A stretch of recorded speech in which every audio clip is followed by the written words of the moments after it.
முன்னாடி விட்டு யாரும் பின்னாடி கிண்டல் பண்றாங்களான்லாம் பார்ப்பாங்க. அந்த மாதிரி இருக்கும். யாராவது கிண்டல் பண்ணிட்டு அவங்களுக்கு மனசு கஷ்டமா இருக்கும். ஸோ நான் சொல்லலாமா, நீ ஒரு ப்ளஸ் சைஸ் இன்ஃப்ளூயன்சரோட அம்மா, நீயே இப்படி இன்ஃபீரியரா ஃபீல் பண்ணலாமா? நான் வந்து ஸ்கூல் படிச்சுட்டு இருக்கும்போது கூட ஒரு 5th ஸ்டாண்டர்ட் 6th ஸ்டாண்டர்ட் இருக்கும். ஸ்ட்ரீட்டில் நடந்து போயிட்டு இருக்கும்போது எந்த கடையில் நீ அரிசி வாங்குறேன்னு கலாச்சான். நான் வந்து தூங்கி இறங்கி உங்கள் அப்பன் கடையில் தான் அரிசி வாங்குறேன், நீ வேணா ட்ரை பண்ணி பாருன்னு சொல்லிட்டு வந்தேன். எவ்வளவோ பேருக்கு வந்து ஃபேமிலிலேயே சொல்லுவாங்க, நீ உடம்பு குறை அப்பதான் உனக்கு கல்யாணம் ஆகும், நீ ஏன் இவ்வளவு குண்டா இருக்க அப்படின்னு சொல்லிடுவாங்க. ஊட்டி வளர்த்ததே அவங்களா தான் இருக்கும், அதை மறந்துடுவாங்க. அப்படிதான் வந்து அந்த ப்ரெஷர் வந்து பொண்ணு மேல போட்டுருவாங்க. பேரண்ட்ஸ் நல்ல மாதிரி இருந்தாலும் இந்த ரிலேட்டிவ்ஸ் கமெண்ட் இருக்க மாட்டாங்க. அவங்கள பத்திலாம் பேசவே கூடாது. என்கேஜ்மெண்ட்டுக்கு அப்போ ஃபோன் பண்ணி நீ இவன் வாங்க போங்கலாம் பேசினா யார் தேர்ட் பர்சனை பேசுற மாதிரி இருக்கு, நீ வட போடனே கூப்பிடுன்னு அவன் தான் சொன்னான். அதுலேருந்து இப்போ வரைக்கும் டா போயிட்டே இருக்கு. பட் அதுக்கு ஏன் நம்ம ரியாக்ட் பண்ணணும்? அது அவங்களோட தாட். இதே மாதிரி நான் திருப்பி அவங்களை கிண்டல் பண்ணா அவங்களால அதை தாங்கிக்க முடியாது. ஓகேவா? பண்றவங்க எல்லாருமே ரதி தேவதைகளோ இல்ல வந்து அப்படியே மன்மதர்களோ இல்லை. யார் எப்பேற்பட்டவங்களுமே உங்களோட நல்லா பழகுறவங்களுக்கு கூட there will be some reason உங்க கூட க்ளோஸா இருக்கிறதுக்கு. நான் அதை பிலீவ் பண்ணுவேன் ரொம்ப யாரா இருந்தாலும். ஓகே, அது செல்ஃபிஷா இருக்கும்ன்றீங்களா? கண்டிப்பா எல்லாருக்குள்ளேயும் அந்த செல்ஃபிஷ்னஸ் இருக்கும். நான் பேக் ஸ்டாப்பிங்கிறது அதை தான் சொல்றேன். ஒருத்தவங்களை நம்ம ட்ரூ ஃப்ரெண்டுன்னு சொல்லுவோம், பட் அவங்க நம்மளுக்கு பேக் ஸ்டாப் பண்ணிடுவாங்க. ஆனா அடுத்த ஒரு ஃப்ரெண்ட்ஷிப்ல வந்து நம்ம வந்து அதை 100% நம்ப மாட்டோம், ஆனா அவங்களை ஃப்ரெண்டுன்னு சொல்லிப்போம். அதுவே ஒரு பேக் ஸ்டாப்பிங் தானே. லைட் ஆஃப்க்கு நான் சமத்தியா வாங்குவேன்னு நினைக்கிறேன் வீட்டுக்கு போய். ஒரு ஆண்டு என்ன சீனு, அந்த முடியை எத்தனை தடவை சிறப்பு.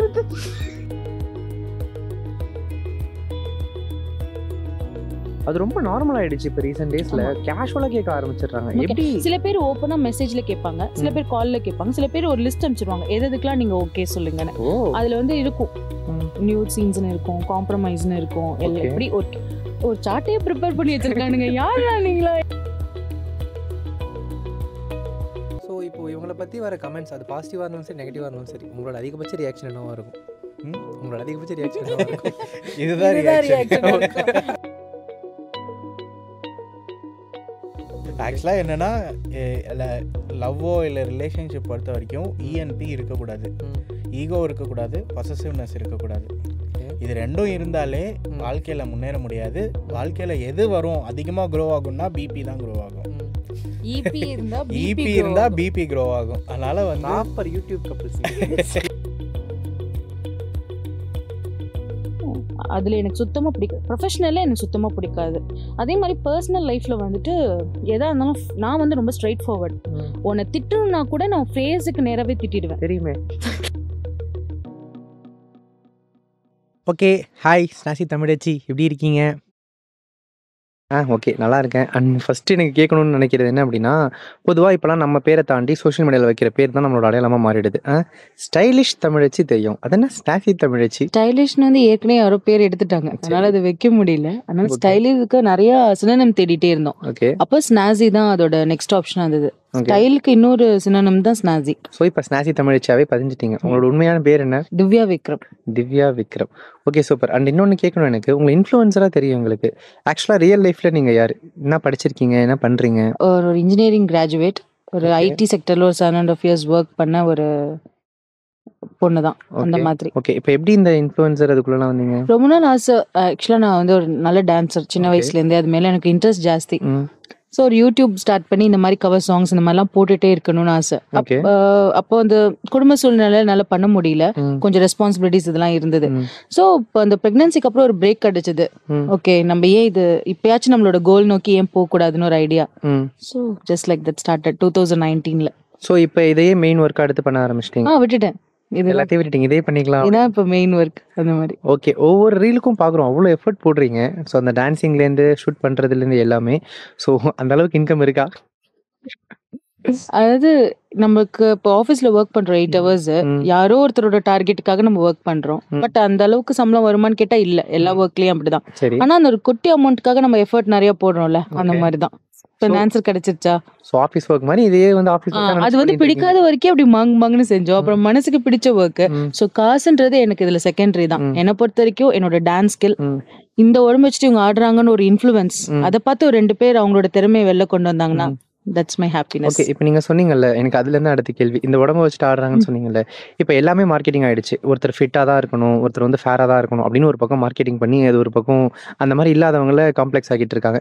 நீங்கள் இன்னொரு பக்கம் உங்களுக்கு எப்படி தோணுதோ அப்படியே இருங்க அப்படின்னு சொல்கிறாங்க. இது எந்த வகையில் சரின்னு நினைக்கிறீங்க? ஆக்சுவலா நான் இந்த இடத்துல என்ன சொல்ல வரேன்னா, பீயிங் ஃபிட், பீயிங் ஃபேட் அதை பத்தி நான் பேசல. லைஃப்ல எதை வேணாலும் நீங்க எப்ப வேணாலும் உங்களோட முடிவு மாத்திக்கலாம். நீ ஃபிட்டா இருக்கணும்னு நினைச்சீங்கன்னா ஒர்க் அவுட் பண்ண ஃபிட்டா இரு. இல்ல உனக்கு ஏன் சாப்பிட்றதுனால மட்டும் இல்ல, ஏதாவது டிப்ரெஷன்ஸ் இருக்கலாம், இல்ல அவங்க ஏதாவது மெடிகேஷன்ஸ்ல இருக்கலாம், அதனால கூட வெயிட் கெயின் பண்ணிருக்கலாம். ஸோ ஃபிட் அண்ட் ஃபேட் அதெல்லாம் செகண்டரி. உன்னோட உடம்பு உன் கண்ட்ரோல்ல இருக்கா? உனக்கு பிடிச்ச விஷயத்த நீ செய்யறியா? குண்டா இருக்கிறவங்க ஒல்லி ஆகுற வரைக்கும் பிடிச்ச விஷயம் செய்யக்கூடாதுன்னு இல்லையே. டான்ஸ் தெரியும்னா டான்ஸ் ஆடு, பாட்டு தெரியும்னா பாட்டு பாடு. ஒல்லி ஆயிட்டு தான் எல்லாத்தையும் பண்ணணும்னா அப்புறம் நீ லைஃப்ல வந்து அந்த பீரியடை மிஸ் பண்ணிடுவேன். அதுதான் என்னோட கான்செப்ட். ஸோ நீங்க ஒல்லியாக ஃபிட்டாக ட்ரை பண்ணவே இல்லையா? அப்படிலாம் கிடையாது. எனக்கு எப்போ ஏதாவது மற்றவங்க இன்ஃப்ளூயன்ஸ் ஆகி நான் ஆரம்பிச்சப்ப ஐ டென்ட் டூ தட் ப்ராப்பர்லி. உண்மையே சொல்லணும்னா ஒரு 3-4 days ஜிம் போவேன், அதுக்கப்புறம் நிறுத்திடுவேன். நம்ம தாட் அப்படியே பிரியாணியை நோக்கி அப்படிதான் போயிட்டு இருக்கோம். டு பி ஃப்ராங்க் அப்படிதான் இருந்தது. அது ஏன் அப்படின்னா மற்றவங்க சொல்ற அந்த இன்ஃப்ளூயன்ஸ்னால நான் பண்ணது. என்னோட செல்ஃப் ரியலைசேஷன் அதுல இல்ல. எப்ப எனக்கு ரியலைசேஷன் வந்ததுன்னா, எனக்கு குழந்தை பிறந்து அவளை தூக்கிட்டுனால ரொம்ப தூரம் நடக்க முடியாது பாத்தீங்களா. That time I was about to hit 150 kgs. So அதுல இருந்து குறைஞ்சி இப்பதான் நான் வந்து 125 அப்படிக்கு வந்திருக்கேன். எனக்கு அதுவே ஒரு பெரிய விஷயம் தான். 25 kgs குறைச்சது. என்னை பொறுத்த வரைக்கும் அது ஒரு பெரிய விஷயம். கெய்னிங்கை விட இறங்குறது வந்து ரொம்ப நாள் ஆகும், ரொம்ப கஷ்டம் அது. ஸோ அந்த எஃபர்ட்லாம் வந்து எல்லாருக்கும் நம்ம ப்ரூவ் பண்ணணும்னு அவசியம் இல்லை. நான் ஹாப்பியா இருக்கேனா, நான் எனக்கு பிடிச்ச விஷயம் செய்யறேனா, என் உடம்பு என் கண்ட்ரோல்ல இருக்கா, அதுதான் எனக்கு. அண்ட் எல்லாருக்குமே இருக்கிற கேள்வி, நான் உங்களோட கமெண்ட்ஸ்ல கூட நிறைய பார்த்தேன், இந்த பிரெக்னன்சி டைம் நார்மலாவே ரொம்ப கஷ்டம், நீங்க எப்படி மேனேஜ் பண்ணீங்க? ஆக்சுவலா ரொம்ப காம்ப்ளிகேட்டடாக தான் இருந்தது. ஆக்சுவலி எனக்கு வந்து ஹார்மோன் லெவல்ஸ்லையும் ப்ராப்ளம் இருந்ததுனால I have to quit my job. நான் பெட் ரெஸ்ட்ல தான் இருக்க வேண்டியது இருந்தது. ஸோ எனக்கு அது வந்து ஒரு இன்னொரு எக்ஸ்பீரியன்ஸாக இருந்தது. Not physically, mentally also. So இப்போ பாப்பா பிறந்து நீங்கள் சொன்னீங்கல்ல, தூக்கிட்டு நடக்கிறது கஷ்டமா இருக்கு, அதெல்லாம் விடுங்க. எத்தாச்சு, பாப்பா கையில் இருக்கு, அந்த மூமெண்ட் எப்படி இருந்துச்சு? பரவாயில்ல. இந்த மூமெண்ட் வந்து நம்ம ஃபீல் பண்றதுக்காக எவ்வளோ கஷ்டத்தை வேணாலும் தாங்கலாம், அப்படிதான் இருந்துச்சு. அண்ட் இன்னொன்று, டாட்டூ மேலே அப்படி என்ன காதல் உங்களுக்கு? எனக்கு டாட்டூ ரொம்ப பிடிக்கும். அது எதனாலன்னு தெரியல, சம்திங். ஆனா என்னை பொறுத்த வரைக்கும் டாட்டூன்றது வந்து சும்மா அந்த ஸ்டைலுக்காக மட்டும் இல்லாம there should be some meaning. அது நம்ம லைஃப் லாங் நம்ம உடம்புல நம்ம சாகுற வரைக்கும் சுமக்க போற ஒரு விஷயம். அப்போ அதுல இருந்து ஒரு மீனிங் இருக்கணும். ஸோ இப்போ என் வாழ்க்கைக்கு மீனிங் கொடுத்தவங்களோட டாட்டூஸ் தான் நான் மெயினா போட்டிருப்பேன். என் பொண்ணோடது, என் அம்மாவோடது இங்க இருக்கும், விக்ரம் ஹஸ்பண்டோட நேம் இங்க இருக்கும், இந்த மாதிரி. ஸோ அம்மா கேட்டதான் நானும் கேட்கிறேன். பொண்ணு இங்க, ஹஸ்பண்ட் இங்க, அம்மா ஏன் அங்க? அம்மா ஸ்பெஷல் தான். ஸ்பெஷல் தான். என் அம்மா வந்து ரொம்ப ஸ்பெஷல் எனக்கு. பிகாஸ் வந்து என்னோட லைஃப்ல வந்து நான் பிறந்த புதுசுல வந்து எங்க அப்பா வந்து நிறைய ப்ராப்ளம்ஸ் இருந்தது. பிசினஸ் ஸ்டார்ட் பண்ணி லாஸ் ஆயிடுச்சு. 2 பொண்ணுங்க வச்சுட்டு வந்து நிறைய உங்களுக்கு ஃபினான்ஷியலா நிறைய ப்ராப்ளம்ஸ் இருந்தது. ஸோ அந்த ப்ராப்ளம்லாம் அம்மான்னு ஒருத்தவங்க இருந்ததுனால தான் ஓவர் கம் பண்ணி வந்தாங்க. அந்த இடத்துல வேற யார் இருந்தாலும் கண்டிப்பா இவ்வளோ எஃபர்ட் எடுத்து திருப்பி அந்த ஃபேமிலியை மேலே கொண்டு வந்திருப்பாங்களான்றது கிடையாது. இன்னைக்கு நான் லைஃப்ல இவ்வளோ சக்ஸஸ்ஃபுல்லா இருக்கேன்னா அந்த லெசன்ஸ், அவங்களோட எக்ஸ்பீரியன்ஸ், அவங்க தான் என்னோட ரோல் மாடல். ஸோ அவங்க எனக்கு ஸ்பெஷல் தான். எப்போ இருந்து இந்த வெயிட் கெயின் ஆக ஆரம்பிச்சது உடம்புல? ஆக்சுவலா எனக்கு 1 year இருக்கும்போது எனக்கு ஒரு ஃபிட்ஸ் வந்தது. ஸோ அப்போ நான் வந்து ட்ரீட்மெண்ட்ல இருந்திருந்தேன். அப்போ வந்து சில மெடிகேஷன்ஸ்லாம் நான் எடுக்கணும். It's full of steroids. அது நிறுத்த ஆரம்பிச்சதுலேருந்து ஐ ஸ்டார்டட் கெய்னிங் வெயிட். அதுக்கப்புறம் அதோட ஆட் ஆன் நம்ம வாய் கட்டுப்படுத்துனா ஒரு ஃபுட்டி தான். ஏதாவது புதுசா ட்ரை பண்ணணும்னு நினைப்பேன். ஸோ அது பிளஸ் இது. அப்போ அந்த அளவுக்கு அந்த பக்குவம் கிடையாது. எதை பார்த்தாலும் போய் மேய்ஞ்சிடுறது, உண்மை போய் சாப்பிடுறது, ஃப்ரெண்ட்ஸோட அவுட்டிங், இது அது எல்லாமே சேர்ந்து ரொம்ப அப்நார்மலா வெயிட் போட ஆரம்பிச்சது. பட் என்ன அப்படின்னா, ஒரு காலேஜ் படிக்கும்போது அந்த மாதிரி படிக்கும்போது தான் ஐ ஸ்டார்ட் ரியலைசிங், ஓகே நம்ம ரொம்ப ஒரு ஒபிசான ஒரு ஸ்டேஜுக்கு போயிட்டு இருக்கோம், we have to do something. அப்போதான் வந்து என்னன்னா கொஞ்சமாச்சும் நான் பாடியை வந்து வீக்லி 2 or 3 மூவ் பண்ண ஆரம்பிச்சேன். ஸோ அதுலேருந்து இது வரைக்கும் நான் லேர்னிங் கர்வ் அதிகமாக இருக்கு. பாடி சம்மந்தமாக நான் சொல்கிறேன், கொஞ்சம் ரியலைசேஷன்லாம் நிறையாவே வந்திருக்கு. ஓகே, இந்த பேரன்பு அப்படின்னு சொல்லிட்டு மம்முட்டி சாரோட படத்துல ஒரு டயலாக் ஒன்று வரும், ஒருத்தவங்கள இன்னொருத்தவங்க மாதிரி. சார் படமா? ஆமா, பேரன்பு ஒரு படம் இருக்கு, ராம் சார் டைரக்ட் பண்ணிருப்பாரு. கரெக்ட் தான். சும்மா டெஸ்ட் பண்ணி ஓ பார்த்தேன். அப்படியா? டெஸ்ட் பண்ணி பார்க்குறீங்களா? நைஸ். அந்த படத்துல ஒரு டயலாக் வரும். ஒருத்தவங்கள நீங்க ஏன் இன்னொருத்தவங்க மாதிரி இல்லைன்னு கேட்கறது எவ்வளோ பெரிய வன்முறை அப்படின்னு சொல்லிட்டு. பட் நம்ம ஊர்ல அது ரொம்ப ரெகுலரா நார்மலா பண்ணுவாங்க. ஒருத்தவங்க ஃபேட்டா இருக்காங்கன்னா, நீ ஏன் ஃபேட்டா இருக்க? அவன பாரு எவ்வளோ ஃபிட்டா இருக்கான். எல்லாத்துலயுமே கம்பேரிசன் இருக்கும். நீங்க இப்போ அதெல்லாம் அப்படியே ஜாலியா ஈஸியா கோ த்ரூ பண்ணிடுறீங்க. பட் சின்ன வயசுல அத கோ த்ரூ பண்றது ரொம்ப கஷ்டமா இருந்திருக்கும். எந்த டைம்ஸ்ல உங்களுக்கு அது பயங்கரமா ஹிட் ஆக ஆரம்பிச்சது? இல்ல உண்மையே சொல்லணும்னா அது நம்புவாங்களா இல்லையான்னு தெரியல. என்னைக்குமே யார் கிண்டல் பண்றதும் எனக்கு ரொம்பலாம் ஹார்டா வந்து ஸ்ட்ரைக் பண்ணதே கிடையாது. சின்ன வயசுல இருந்து. சின்ன வயசுலேருந்தே. ம். ஒரு எக்ஸாம்பிள் சொல்றேன். நான் வந்து ஸ்கூல் படிச்சுட்டு இருக்கும்போது கூட ஒரு ம். 5th ஸ்டாண்டர்ட் 6th ஸ்டாண்டர்டோ இருக்கும். ஸ்ட்ரீட்ல நடந்து போயிட்டு இருக்கும்போது எந்த கடையில நீ அரிசி வாங்குறன்னு ஒருத்தர் கலாய்ச்சான். நான் வந்து திரும்பி இறங்கி உங்க அப்பன் கடையில தான் அரிசி வாங்குறேன், நீ வேணா ட்ரை பண்ணி பாருன்னு சொல்லிட்டு வந்தேன். நான் அந்த மாதிரி டைப் எத்தனாவது தான் படிச்சீங்க அப்போ? 5th 6th படிச்சுட்டு அப்பவே இருந்தேன். ஆமா அப்பவே அப்படிதான். அது எப்படின்னா என் மனசுல என்ன பதிச்சுன்னா நம்ம வந்து எங்க அம்மா ஒன்று சொல்லிட்டே இருப்பாங்க. நீ வந்து ஏதாவது வந்து யாரோ உன்னை கிண்டல் பண்றாங்கன்னா நீ ம். பாட்டுக்கு வந்து அதை கூனி குறுக்கிட்டே இருந்தீங்கன்னா தான் உன்னை இன்னும் இன்னும் குட்டிட்டே இருப்பாங்க. ம். நீ திரும்பி ஒரு தடவை நின்னு பாரு. அப்போ ம். ஆஹா நம்மளும் ஒரு தடவை நின்னு பார்ப்போம். நின்னு பார்த்தேன். பரவாயில்லையே ஒர்க் அவுட் ஆகுதே அப்படின்னு. ம். அது வரைக்கும் நைஸ்ங்க. இப்படிதான் அப்படியே ரவுடியா அப்படியே பில்டப் ஆயாச்சு. அம்மா கேஜிஎஃப் அம்மாவுக்கே டஃப் கொடுப்பாங்க போல. இந்த உலகமே உன்னை இந்த எதிர்த்து. உலகமே உன்னை எதிர்த்தாலும் அந்த மாதிரி. Okay super. ஸோ அப்ப அந்த அந்த டைம்ஸ்லயே உங்களுக்கு அந்த மெச்சூரிட்டி இருக்கா? அவ்வளோ சில்லா ஹேண்டில் பண்ண ஆரம்பிச்சீங்க அது அப்படின்னா? எதனாலனா நம்ம ஃபேமிலி சப்போர்ட்னால தான். ம். இப்போ வந்து இப்போ எவ்வளவோ பேருக்கு வந்து ஃபேமிலிலேயே சொல்லுவாங்க நீ உடம்பு குறை அப்பதான் உனக்கு ஆமா. கல்யாணம் ஆகும், ம். நீ ஏன் இவ்வளவு குண்டா இருக்க ம். அப்படின்னு சொல்லிடுவாங்க. ம். ஊட்டி வளர்த்ததே அவங்களா தான் இருக்கும், அதை மறந்துடுவாங்க. அப்படிதான் வந்து அந்த ப்ரெஷர் வந்து பொண்ணு மேல போட்டுருவாங்க. C okay. உடம்பு குறைக்க வைக்கணும்ன்றது இட்ஸ் a குட் திங் தான். ம். ஆனா அது சொல்ற விதம், அது ம். எப்படி ஒரு சப்போர்ட்டா இருந்து பண்ணணும்ன்றது வந்து அது ஒரு இப்படி இன்சிஸ்ட் பண்ணக்கூடாது. ம். அவங்களும் அது ஃபுட் பண்ணி கொடுக்குற விதத்துல அவங்கள சப்போர்ட் பண்ணணும், மாரல் சப்போர்ட் கொடுக்கணும். ம். ஸோ ஆட்டோமேட்டிக்கா அவங்களுக்கே ஒரு தடவை வந்து அந்த ரியலைசேஷன் வந்து பண்ண ஆரம்பிச்சிடுவாங்க. ம். அதுதான் நான் இங்க சொல்ல வர்றது. ஸோ அது இல்லைன்னா அது கஷ்டம் தான். அது என் ஃபேமிலி சப்போர்ட் இல்லைன்னா எனக்கு இந்த மெச்சூரிட்டி கண்டிப்பா வந்திருக்காது. ஓகே. பேரண்ட்ஸ் நல்ல மாதிரி இருந்தாலும் இந்த ரிலேட்டிவ்ஸ் கம்முன்னு ஆ, இருக்க மாட்டாங்களே. அவங்கள பத்திலாம் பேசவே கூடாது. நான் உண்மையா சொல்றேன். என்னை பொறுத்த வரைக்கும் ஃபேமிலினா நான் யாரை சொல்றேன்னா என்னை சுத்தி இருக்கிறவங்க தான் என் ஃபேமிலி. லைக் அம்மா அப்பா, ம். மாமனார் மாமியார், ம். ஹஸ்பண்ட், குழந்தை. குழந்தை அவ்வளவுதான் என்னை பொறுத்த வரைக்கும். ம். மத்தவங்க எல்லாருமே அவங்கவுங்களுக்குன்னு ஒரு லைஃப் இருக்கு. அதை ம். பார்த்தாலே கரெக்டா இருக்கும். ம். அவங்க அதை பார்க்காம நம்மள பார்த்துட்டு இருப்பாங்க. ம். இந்த 4 பேர் 4 விதமா பேசுவாங்களா, இவங்க மட்டும்தான் இவங்க சொந்தக்காரங்க தான். பேசுறத மட்டும் கேட்காம இருந்தோம்னா நம்ம லைஃப் நல்லா ஜம்முன்னு இருக்கும். அதான். ஓகே. இப்போ ஒரு டைம்ல அவங்க உங்களை கிரிட்டிசிசம் பண்ணியிருப்பாங்க. பட் ம். இப்போ நீங்க ஒரு லெவலுக்கு வந்துட்டீங்க, ஒரு ரீச்ல இருக்கீங்கன்றப்போ, இப்போ உங்களை எப்படி ஃபேஸ் பண்றாங்க? நீங்க அவங்களை எப்படி ஃபேஸ் பண்றீங்க? முன்னாடிலாம் நம்மளுக்கு ஃபோன் கால்ஸ் வராது, பேச மாட்டாங்க. இப்பெல்லாம் பாத்தீங்கன்னா பரவாயில்ல நல்லா இருக்கு, இன்டர்வியூ நல்லா பண்ற அப்படி இப்படிலாம் நம்மள அப்ரிஷியேட் பண்ணுவாங்க. ம். எல்லாத்துக்கும் ஒரே ரியாக்ஷன் தான், ம். தேங்க்யூ, ஓ அப்படியா, ஓகே, வடிவேல் மாதிரி ரொம்ப நல்லதுங்க ஒன்னும் போலாமா நல்லது அப்படின்ற மாதிரி. அப்படின்னு. சரி ஓகே. இப்போ உங்களை மாதிரி இருக்கிறவங்க நிறைய பேர் உங்களை இன்ஸ்பிரேஷனா எடுத்துக்கிட்டு இருக்காங்க. நீங்க அவங்களுக்கு அட்வைஸ்னு இல்லாம இப்படி எடுத்துக்கிட்டீங்கன்னா இது ஈஸியா இருக்கும்னு என்ன சொல்லுவீங்க? நான் ஒன்னே ஒன்று மட்டும் சொல்றேன். யார் வந்து சொல்றாங்கன்றதுக்காகவும் உங்களை சேஞ்ச் பண்ணிக்காதீங்க. உங்களுக்கு எது லைஃப்ல பிடிக்குமோ அதை மட்டும் செய்யுங்க. அதான் சொல்றேன்.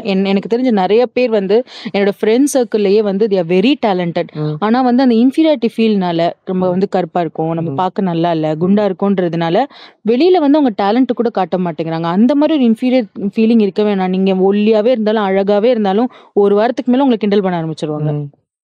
அதுதான் உண்மை. ம். இப்படி இருந்தா அப்படி கிண்டல் பண்ணுவாங்க, அப்படி இருந்தா இப்படி கிண்டல் பண்றவங்க பண்ணிட்டே தான் இருப்பாங்க. ம். அவங்களுக்குலாம் வேலையே கிடையாது. ம். என்னை பொறுத்த வரைக்கும் அவ்வளவுதான். ம். Ignore negativity. உங்களுக்கு என்ன பிடிக்குதோ அதை செய்யுங்க. நான் அதை செய்யறேன், நான் ரொம்ப ஹாப்பியா இருக்கேன். ம். அதான் நான் சொல்றேன் எல்லாருக்கும். இப்போ நான் அவங்களோட சைட்ல இருந்தே பேசுறேன். பிரச்சனை என்னன்னா நீங்க சொல்ற மாதிரி இக்னோர் நெகட்டிவிட்டின்னு வச்சுக்கோங்க. பட் சுத்தி இருக்கிறது எல்லாமே நெகட்டிவிட்டியா இருந்துச்சுன்னா என்ன எவ்வளவுதான் இக்னோர் பண்ண முடியும்? அப்படிலாம் என்னோட வீடியோ ஒன்று எடுத்து பாருங்க. ம். என்ன எல்லாருமே பாசிட்டிவ் கமெண்ட் கொடுக்குறாங்க, ம். எவ்வளவோ பேர் எப்படி எப்படியெல்லாம் கமெண்ட் கொடுக்குறாங்க. ம். அதெல்லாம் நான் வாழ்க்கையில எடுத்துட்டு போனா நான்லாம் இந்த மீடியா பக்கமே வரக்கூடாது. ம். துண்டக்கானம் துணியக்கானு ஓடி இருக்கணும். பட் அது ஓகே. கிடையாது லைஃப். ம். எனக்கு பிடிச்சதை நான் ம். செய்யறேன். இங்க ஆபீஸ்ல ஒர்க் பண்ணும்போது யாராவது உங்களுக்கு கிண்டல் பண்ணாலோ இல்ல வேற டீம்ல இருந்து உங்களை பத்தி பேசினாலோ உங்க ம். காதுல விழுறதுக்கு கொஞ்சம் லேட் ஆகும், இல்ல ம். விழாமே கூட போயிடும். ம்.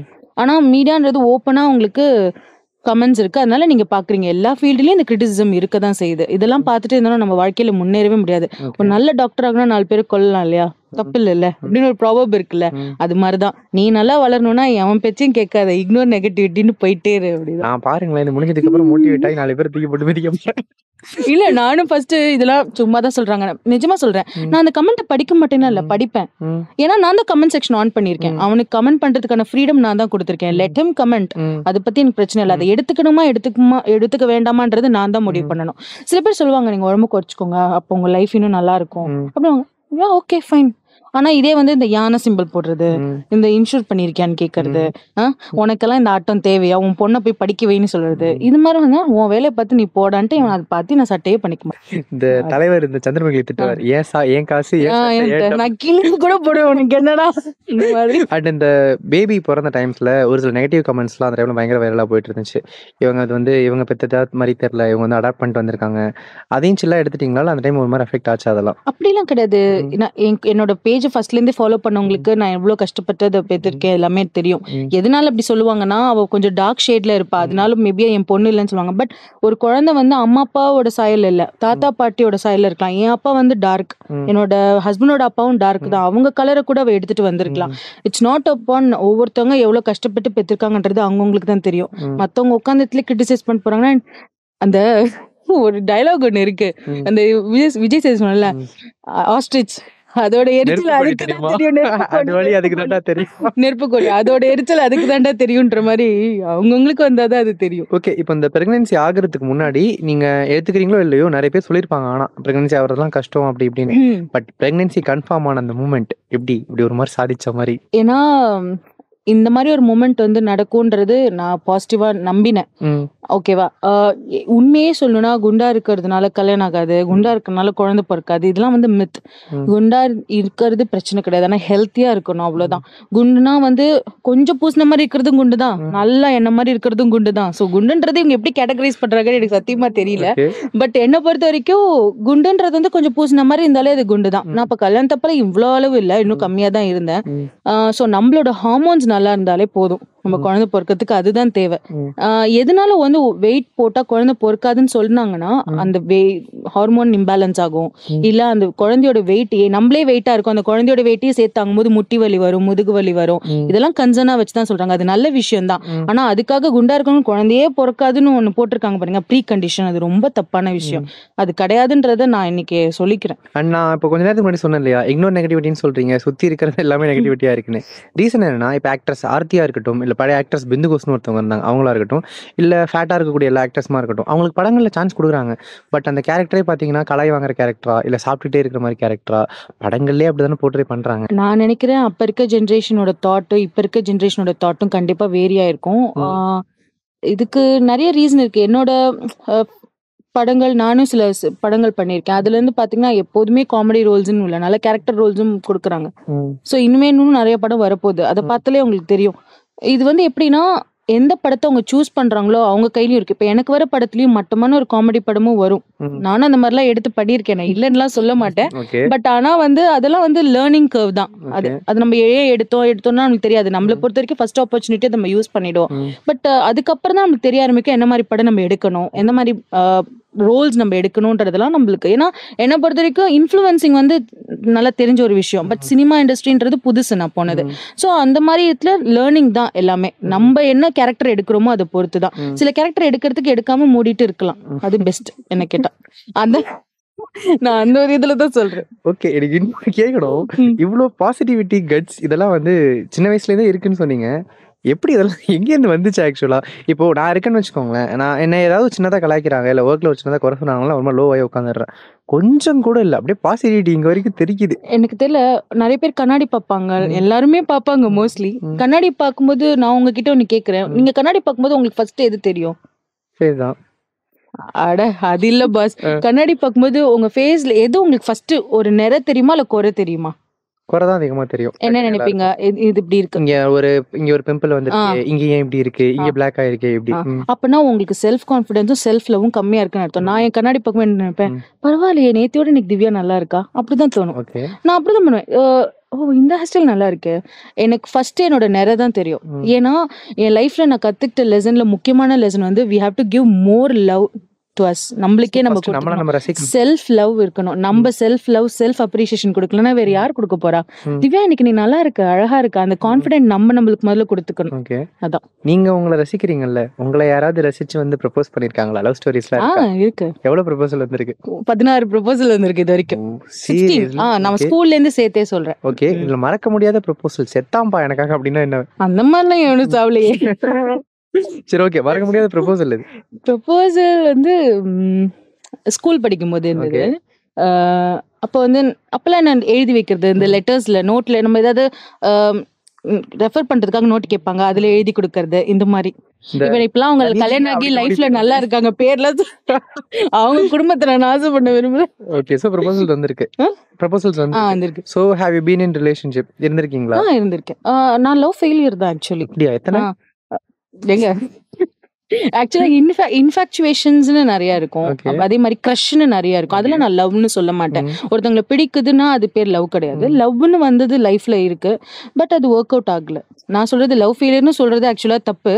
ஆக்சுவலா the person whom I selected வந்து இட்ஸ் நாட் கரெக்ட். தப்பா செலக்ட் பண்ணி. பட் எவ்வளவு வருஷம் அந்த ரிலேஷன்ஷிப் இருந்துச்சு? ஒரு 2 years. 2 years. சோ அந்த 2 yearsல லவ்ல என்னெல்லாம் உங்களுக்கு கத்து கொடுத்துட்டு போச்சு போகும்போது? ஆக்சுவலா எனக்கு என்னன்னா, பிளைண்டா வந்து ஒருத்தங்களை வந்து நம்ம ஒருத்தங்களை லவ் பண்ணுவோம், அவங்களுக்காக நிறைய விஷயங்கள் நம்ம மாத்திப்போம். அதே மாதிரி அந்த ஒரு தப்பை நானும் லைஃப்ல பண்ணியிருக்கேன். நான் வந்து எப்படின்னா ரொம்ப ஜாலி டைப், ரொம்ப ஒரு அடாவடியான பொண்ணு மாதிரிலாம் இருக்க மாட்டேன். இப்படி ஒரு நடக்கும்போது கூட ஒரு அடக்கமாலாம் நடக்க மாட்டேன். ஆமா, அந்த லவ்ல இருக்கும்போது அவங்களுக்காக நம்ம நிறைய மாத்திருப்போம்ல, நடக்கிறதுல இருந்து ட்ரெஸ் பண்ணிக்கிறது. ஆமா, நம்ம இந்த பேண்ட் ஷர்ட் எல்லாம் மாத்திட்டு சுடிதார், அப்படி ஒரு சாரி இந்த மாதிரி எல்லாம் மாத்திருப்போம். பட் அப்படியெல்லாம் பண்ணி கூட அவங்க நம்மள எந்த இடத்துல நம்மளுக்கு சப்போர்ட் பண்ணுமோ அந்த இடத்துல அவங்க சப்போர்ட்டா நிக்கல. அப்படின்ற போது நான் முடிவு பண்ணிட்டேன், இனிமே நம்ம லைஃப்ல லவ்னு வந்தா அது வந்து எப்படின்னா நம்மளாவே இருக்கணும், யாருக்காகவும் நம்மள மாத்திக்க கூடாது. அப்படியே எவன் அக்செப்ட் பண்றானோ அவன் தான் நம்ம புருஷன் அப்படின்னு நான் முடிவு பண்ணிட்டேன். ஓகே, அப்படி ஒருத்தன் புருஷனா வந்தா பாத்துக்கலான்ற மாதிரி சொன்னீங்க. இப்போ ஒருத்தர் வந்துட்டாரு, இப்போ ஒருத்தர்னு சொல்ல முடியாது, மரியாதை வேற கொடுக்கணும். உங்க ஹஸ்பண்ட் வந்துட்டாரு. சோ உண்மையாவே நீங்க எதிர்பார்த்த அந்த காதல் கிடைச்சிருச்சா? இது லவ் மேரேஜா இல்ல அரேஞ்சா?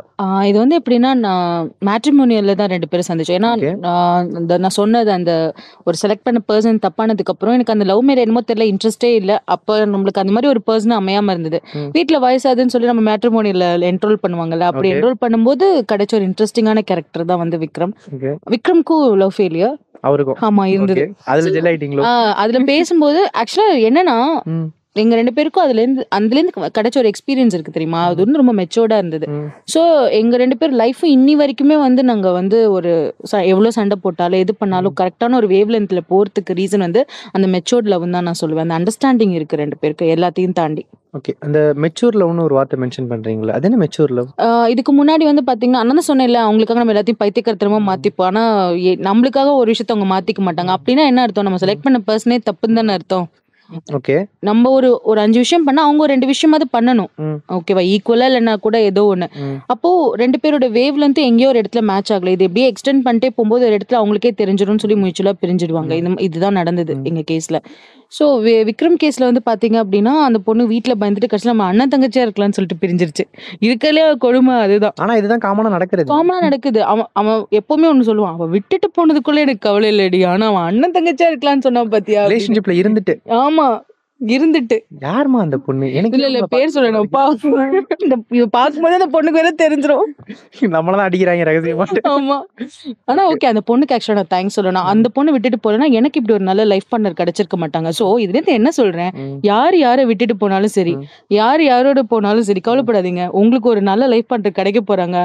இன்னொரு கதை உங்களுக்காக ஓப்பன் ஆகும்னு அர்த்தம். ஓகே, சின்ன வயசுல இருந்து அம்மா தான் வந்து இந்த மோட்டிவேஷன் கொடுத்தது, ரொம்ப பாசிட்டிவா உங்களை கேரி பண்ணி எடுத்துட்டு வந்தது இதெல்லாம் சொன்னீங்க.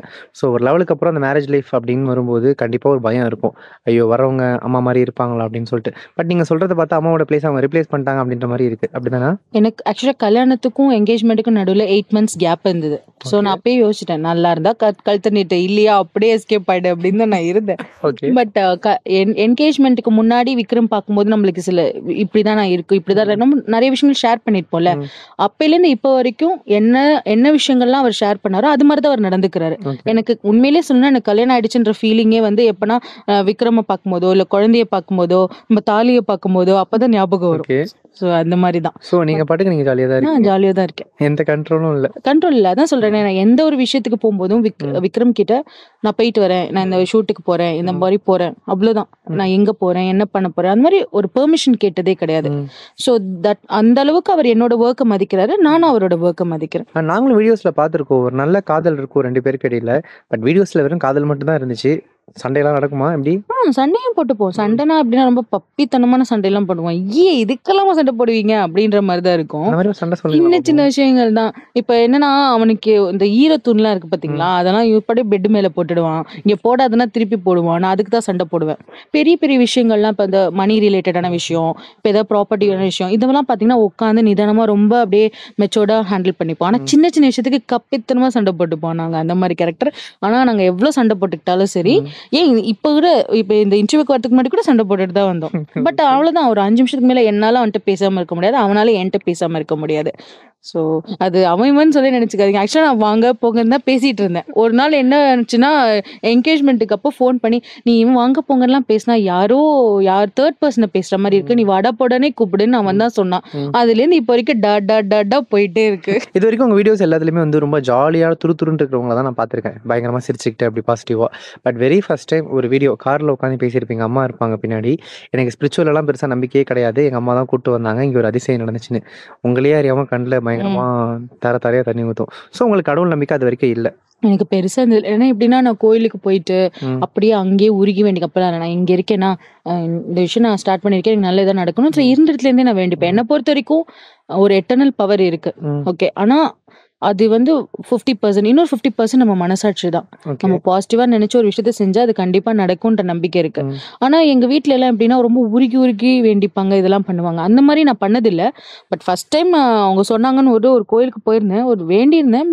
எனக்கு தெரியல அது என்ன, எனக்கு இத்தனை நாளா வராத ஒரு கோயிலுக்கு வந்து வேண்டியிருக்காளுன்னு கடவுளே இறக்கப்பட்டாரா அப்படின்னு தெரியல. பட் அந்த சமயத்துல வந்து எப்படின்னா ஒரு முக்கியமான ஒரு டெசிஷன் எடுக்க வேண்டிய சுச்சுவேஷன் இருந்தது. அது வந்து ரொம்ப நாள் இழுத்துட்டே இருந்தது. அது என்னடா அது எப்படா முடியும் அப்படின்னு வேண்டிட்டு எவ்வளவு நாளா இருந்தோம். சரி அங்க போய் வேண்டிட்டு வந்தேன். வித்தின் 2 daysக்குள்ள அந்த ப்ராப்ளம் முடிஞ்சது. ஓகே. அது இல்லைனாலும் முடிஞ்சிருக்குமா என்னன்னு எனக்கு தெரியல. பட் ஓகே, எங்களுக்கு அங்க ஒரு ஹோப் இருக்கு. அது நான் ஷேர் பண்ணேன். அது வந்து கோவிலுக்காகன்னு இல்ல, அங்க ஒரு பாசிட்டிவிட்டி இருக்கு. அந்த இடத்துல ஒரு பாசிட்டிவிட்டி இருக்கு. அங்க போயிட்டு வந்தா மனசு கொஞ்சம் ரிலாக்ஸ் ஆகுது. பட் ஏன் அவ்வளவு எமோஷனலா எடுத்துக்கிட்டீங்க அழுகிற அளவுக்கு? ஏன்னா என்ன சொல்றது, நான் சொன்னேன் இல்லையா, எங்க அப்பா வந்து நிறைய வந்து பிசினஸ் லாஸ் பண்ணிட்டாங்க. அப்போ வந்து நிறைய ஃபினான்ஷியல் ப்ராப்ளம் இருந்தது அப்படின்னு. அப்பெல்லாம் வந்து பாத்தீங்கன்னா சொந்த வீடு இதெல்லாம் சேல் பண்ணிட்டோம். அதுக்கப்புறம் நம்ம சம்பாரிச்சு அம்மா வாங்கியிருப்பாங்கல்ல. ஆனா ஃபர்ஸ்ட் நான் வந்து சம்பாரிச்சு ஒரு வீடுன்னு வாங்கும்போது அதுல நிறைய தடை இருந்துச்சு. ஸோ அது எப்படின்னா, என்னதான் லோன்ஸ் எதாவது இருந்தாலும் இப்போ மீடியா ப்ரொஃபைல்ல இருக்கும், நம்மளுக்கு லோன்ஸும் பாத்தீங்கன்னா ப்ராப்பராலாம் எங்கேயுமே கிடைக்காது. ஹஸ்பண்டோடது எல்லாத்தையும் வச்சு கோஅப்ளிகண்டா தான் நம்ம போட்டாகணும். அது என்னன்னு தெரியல, ஏதாவது ஒரு ப்ராப்ளம் நம்ம ஒன்று சப்மிட் பண்ணுவோம், திருப்பி அது ஏதாவது ஒன்று கேட்டுக்கிட்டே இருப்பாங்க, அது இழுத்துக்கிட்டே போயிட்டு இருந்துச்சு. இதுக்குள்ள ஆகலைன்னா அதுக்கு நம்ம கையை விட்டு போயிடுன்ற நிலைமை வந்துருந்துச்சு. அப்பதான் அந்த இடத்துல போயிருந்தேன். So it's very emotional to me. Because அதான் என்னோட நம்மளுக்குன்னு ஒரு ட்ரீம் ஹவுஸ்ன்னு நம்ம போவோம்ல, அது ரொம்ப எமோஷனலான விஷயம். என்னோட கார் வாங்கினது எனக்கு ரொம்ப எமோஷனலான விஷயம் தான். சோ இது எல்லாமே நீங்க என்னதான் நம்ம அப்பா அம்மா காசுல எது வாங்கியிருந்தாலும் அதை விட நம்ம சம்பாரிச்சு ஒன்று வாங்குறோம் பாத்தீங்களா, அதோட ஒரு கெத்துன்றதை விட ஒரு நிம்மதி கிடைக்கும், சாட்டிஸ்ஃபேக்ஷன் இருக்கு. ஓகே. இப்போ வந்து உங்கள்ட்ட இருக்கிற முக்கால்வாசி திங்ஸ் நீங்க ஏர்ன் பண்ணி வாங்கினது தான். ஸோ இப்போ இந்த இன்ஃப்ளூயன்சர் மார்க்கெட்டிங் குள்ள வந்து தான் ஏர்ன் பண்ண ஆரம்பிச்சிங்க. இன்கேஸ் இது உள்ள வரலன்னா, அதுக்கு முன்னாடி 7.5 years நான் கம்பெனில ஒர்க் பண்ணிட்டு அதுதான் கேட்க வந்தேன். இப்போ ஒரு growth இருக்குல்ல, இது இருந்திருக்கும்னு நினைக்கிறீங்களா? உண்மையே சொல்லணும்னா, நான் வந்து டிஎல் அப்புறம் மேனேஜர் அந்த மாதிரி போயிருந்தாலும் நல்ல ஒரு மந்த்லி ஏர்னிங் கிடைச்சிருக்கும், ஒரு ஸ்டாண்டர்ட் இன்கம் இருந்திருக்கும். பட் இந்த ஃபீல்ட்ல ஒரு ஸ்டாண்டர்ட் இன்கம் இருக்கான்னு கேட்டா இல்ல. பட் அதை விட நிறைய சம்பாதிக்கிறேன்னு கேட்டா ஆமா. ஆமா, ஒத்துக்கிறேன்.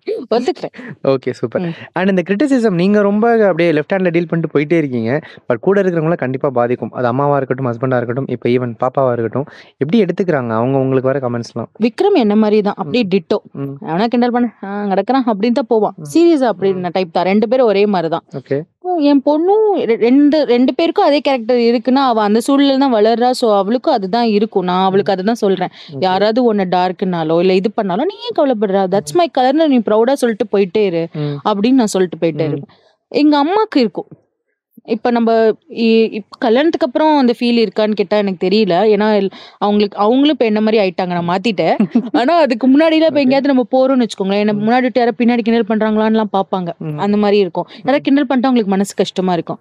சோ நான் சொல்லமா, இப்ப இன்ஃப்ளூயன்சர் ஆன புதுசுல கூட அவங்களுக்கு அந்த ஃபீலிங் இருந்தது. நான் சொல்ல, அம்மா நீ ஒரு பிளஸ் சைஸ் இன்ஃப்ளூயன்சரோட அம்மா, நீயே இப்படி இன்ஃபீரியரா ஃபீல் பண்ணலாமா, பேசட்டும் விடுமா, பேசுறவங்க எப்படி இருக்காங்கன்னு நீ பாருமா, வெட்டி ஆபீசர்ஸ் அதனால அப்படிதான் பேசுறாங்க அப்படி இப்படின்னு சொல்லி அவங்களை இப்ப எனக்கு மோல்டு தந்த மாதிரி மாத்திட்டேன்.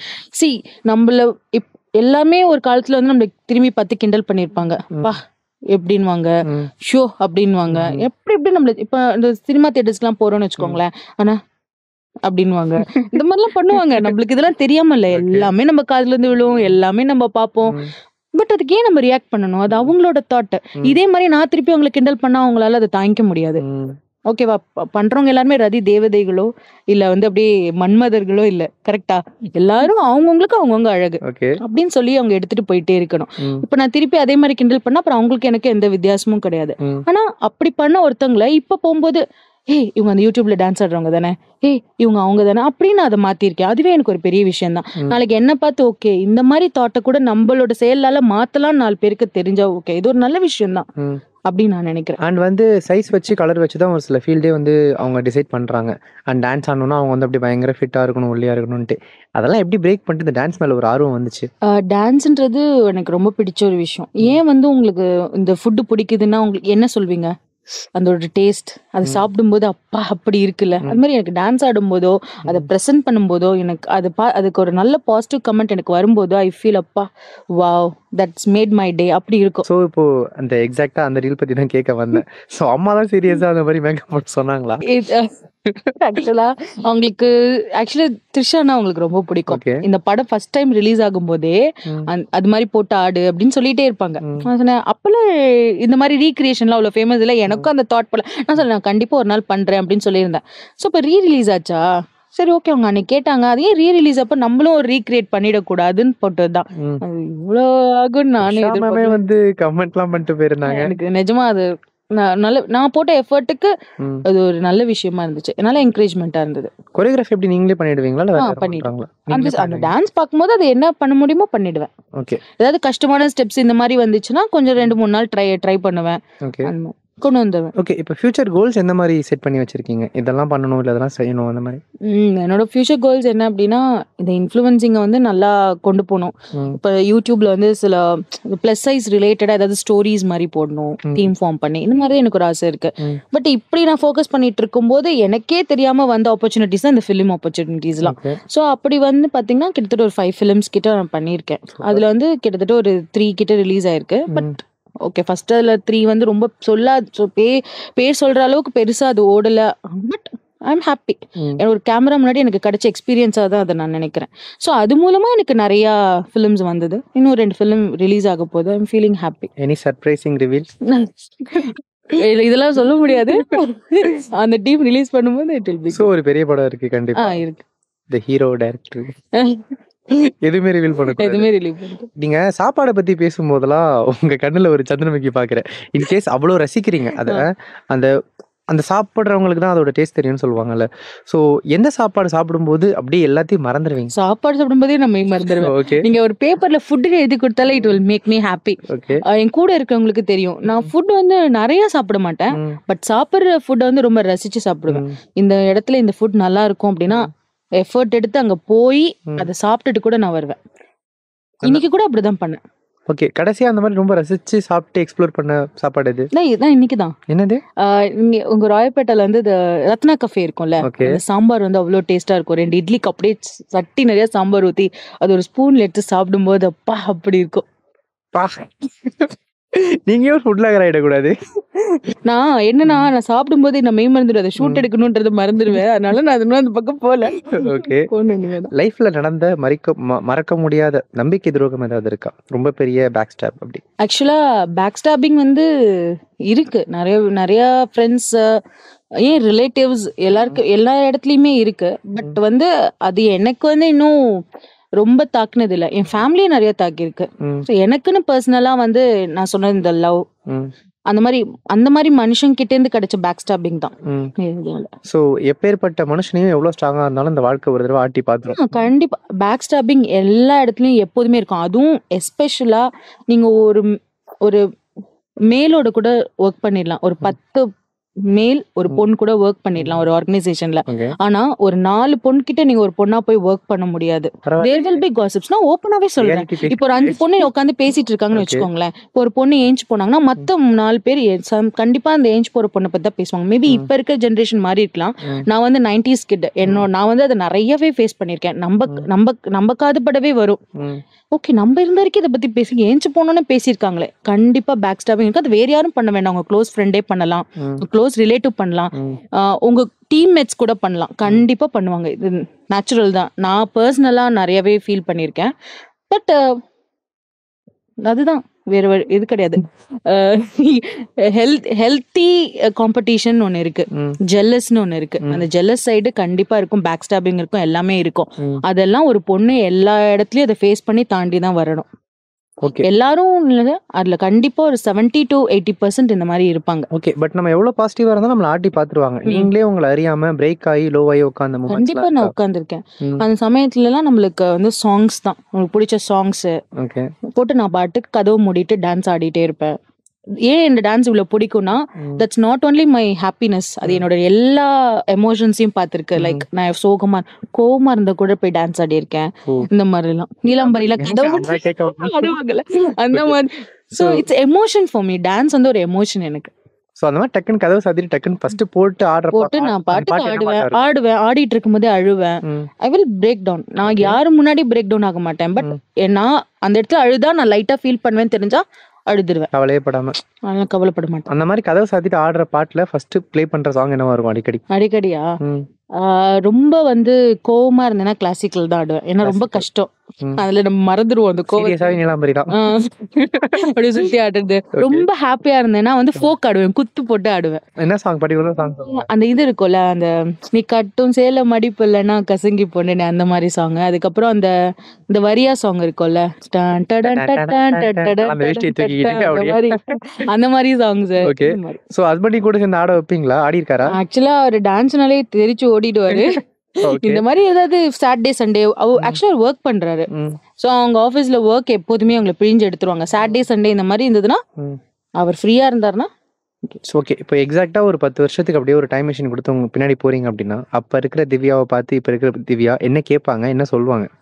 நீ இவ்வளோ ஒரு தெளிவா, இவ்வளோ ஒரு மெச்சோர்டா, இவ்வளோ ஒரு நல்ல ஸ்டெப்ஸை பார்த்து எடுத்து வைப்பேன்னு நான் நினைக்கல. இவ்வளோ நீ மாறிட்ட, இந்த மாதிரி நான் ஃபியூச்சர்ல இருப்பேன்னு நானே எதிர்பார்க்கலன்னு தான் அந்த பழைய திவ்யா சொல்லுவா. ஓகே. மறக்காம இதை மட்டும் பண்ணிடாத அப்படின்னு என்ன சொல்லிட்டு ஓடியாருவீங்க? கண்டிப்பா யாரையுமே பிளைண்டா நம்பிடாத. யார் எப்பேற்பட்டவங்களுமே உங்களோட நல்லா பழகுறவங்களுக்கு கூட there will be some reason உங்க கூட க்ளோஸா இருக்கிறதுக்கு. நான் அதை பிலீவ் பண்ணுவேன் ரொம்ப யாரா ஸ்ட்ராங்கா. யாரா இருந்தாலும். ஓகே. அது செல்ஃபிஷா இருக்குன்றீங்களா? கண்டிப்பா எல்லாருக்குள்ளயும் அந்த செல்ஃபிஷ்னஸ் இருக்கும். அது வெளியில வரதும் வராம இருக்கிறதும் அது டிஃப்ரெண்ட். ஓகே. பட் யாரோட பழகிறதுக்கும் பின்னாடி நம்ம ரிலேட்டிவ்ஸை விட்டுருங்க, நம்ம கூட இருக்கிறவங்க அவங்கள நான் சொல்றது ஃப்ரெண்ட் சர்க்கிள் சொல்றேன். யாராவது உங்க கூட ரொம்ப ஃப்ரெண்ட்லியா இருக்காங்கன்னா அவங்கள பத்தி புரிஞ்சுக்கிறதுக்கே it will take more time. இப்போ திடீர்னு ஒருத்தவங்க ரொம்ப க்ளோஸ் ஆயிட்டாங்கன்னா பிளைண்டா பிலீவ் பண்ணாதீங்க. நான் அதை தான் சொல்லுவேன். ஏன்னா என்னோட அப்பா நான் சொன்னேன் இல்லையா, அவர் வந்து பிளைண்டா எல்லாரையுமே நம்புவாரு. நிறைய பேருக்கு வந்து ஷூரிட்டி சைன்ஸ் எல்லாம் போட்டு கொடுத்திருக்காரு. ஸோ அவர் லைஃப் தான் என்னோட லெசன். ஸோ என்னை பொறுத்த வரைக்கும் books and friends should be few and good. அவ்வளவுதான். ஓகே. நீங்க அப்பா பத்தி சொல்லும் போது எனக்கு கேட்கணும்னு தோணுது. ஒருவேளை ஃபேமிலி ஒரு டைம் நல்லா இருந்து அப்புறம் கம்ப்ளீட்டா ஃபால் டவுன் அந்த கதை இருக்கா? ஆமா அப்படிதான். சோ கம்ப்ளீட்டா ஃபால் டவுன் ஆயிட்டு அதான் சொல்றேனே, இந்த மாதிரி surety sign then business loss. So over the night நம்ம எல்லாமே லாஸ் பண்ணா எப்படி இருக்கும், அந்த மாதிரி ஒரு சுச்சுவேஷன் தான். பட் அந்த சமயத்துல என் அப்பா அம்மா 2 பேருமே படிச்சிருந்தாங்க. அப்பா வாஸ் இந்த கவர்மெண்ட். அப்போ வந்து வாலண்டியர் கொடுத்து ஓரளவுக்கு அதை சமாளிச்சு வந்துட்டாங்க. பட் 2 பேர்கிட்டயும் படிப்பு இருந்தது. தென் ஒரு பிரைவேட் கன்சர்ன்ல ஜாயின் பண்ணி அப்புறம் ஒர்க் பண்ணி திருப்பி ஃபேமிலியை கொண்டு வந்தாங்க. அதனாலதான் என் அம்மாக்கு எப்படின்னா, என்ன பண்றோமோ இல்லையோ 2 பிள்ளைங்களுக்கும் நல்ல ஒரு படிப்பு கொடுத்துடணும் அப்படின்னு. எனக்கு ஒரு அக்கா இருக்காங்க. ஸோ 2 பேருக்குமே அவங்க படிப்பு கொடுத்துட்டாங்க. நாளைக்கு உங்க சொந்த கால உங்களுக்கு நிக்கிறதுக்கு ஒரு தன்னம்பிக்கை கிடைக்கும். அதுதான் அவங்களோட மெயின் எய்ம். அண்ட் நீங்க இப்போ சொன்னீங்கல்ல, எல்லா ஹியூமன்ஸ்மே வந்து உங்கள்ட்ட பழகுறதுல ஒரு செல்ஃபிஷ் கண்டிப்பா இருக்கும். ஒரு சிச்சுவேஷன்ல அவங்க பேக் ஸ்டெப் பண்ணுவாங்க. நீங்க பண்ணிருக்கீங்களா? கண்டிப்பா பண்ணிருக்கேன். சோ நீங்களும் பழகும்போது செல்ஃபிஷோட தான் கண்டிப்பா. பழகுவீங்க. அதாவது இந்த பேக் ஸ்டாபிங் இது எல்லாமே நான் அடிபட்டு தான். அதுக்கப்புறம் இப்போ ஒருத்தவங்க நம்மளுக்கு பண்றாங்கன்னு வச்சுக்கோங்களேன், அடுத்த ஒருத்தவங்களை நம்புறதுக்கு நம்மளுக்கு ஒரு 100% நம்பிக்கையே வராது. ஸோ அப்போ அவங்களுக்கு கூட நம்ம கூட நிக்க மாட்டோம். நான் பேக் ஸ்டாப்பிங்ன்றது அதை தான் சொல்றேன். ஒருத்தவங்களை நம்ம ட்ரூ ஃப்ரெண்டுன்னு சொல்லுவோம், பட் அவங்க நம்மளுக்கு பேக் ஸ்டாப் பண்ணிடுவாங்க. ஆனா அடுத்த ஒரு ஃப்ரெண்ட்ஷிப்ல வந்து நம்ம வந்து அதை 100% நம்ப மாட்டோம், ஆனா அவங்களை ஃப்ரெண்டுன்னு சொல்லிப்போம். அதுவே ஒரு பேக் ஸ்டாப்பிங் தானே? கரெக்ட் தானே? கரெக்ட் தான். அவங்க கிட்ட நம்ம ஃப்ரெண்டா நடிக்கிறதே தப்பு தானே? நான் அது பண்ணியிருக்கேன். அண்ட் ஓகே, ஃபன்னா ஒன்று கேட்குறேன். இப்போ உங்களோட அந்த social media pages and YouTube இதுதான் உங்களோட மிகப்பெரிய சோர்ஸ் அப்படிங்கும்போது திடீர்னு என்னைக்காவது என்னடா போயிட்ட மாதிரி இருக்கு, என்னடா ஆச்சு அப்படின்ற மாதிரி பதறி இருக்கீங்களா? அதாவது டிக்டாக் பண்ண வேலை தான். ஆக்சுவலா என்னன்னா, நான் 7.5 years சொன்னேன் இல்லையா, ஐடில ஒர்க் பண்ணேன். ஆனாலும் என்னைக்கா இருந்தாலும் ஒரு இன்ஃப்ளூயன்சரா ஆகணும், நம்ம டான்ஸ் எப்போதுமே அதை பண்ணிட்டே இருக்கணும் அப்படின்னு சொல்லி எனக்கு ஒரு ஆசை தான். அந்த டிக்டாக் ஓபன் பண்ணி நான் பண்ணிட்டு இருந்தேன், நல்லா வந்துட்டு இருந்தது.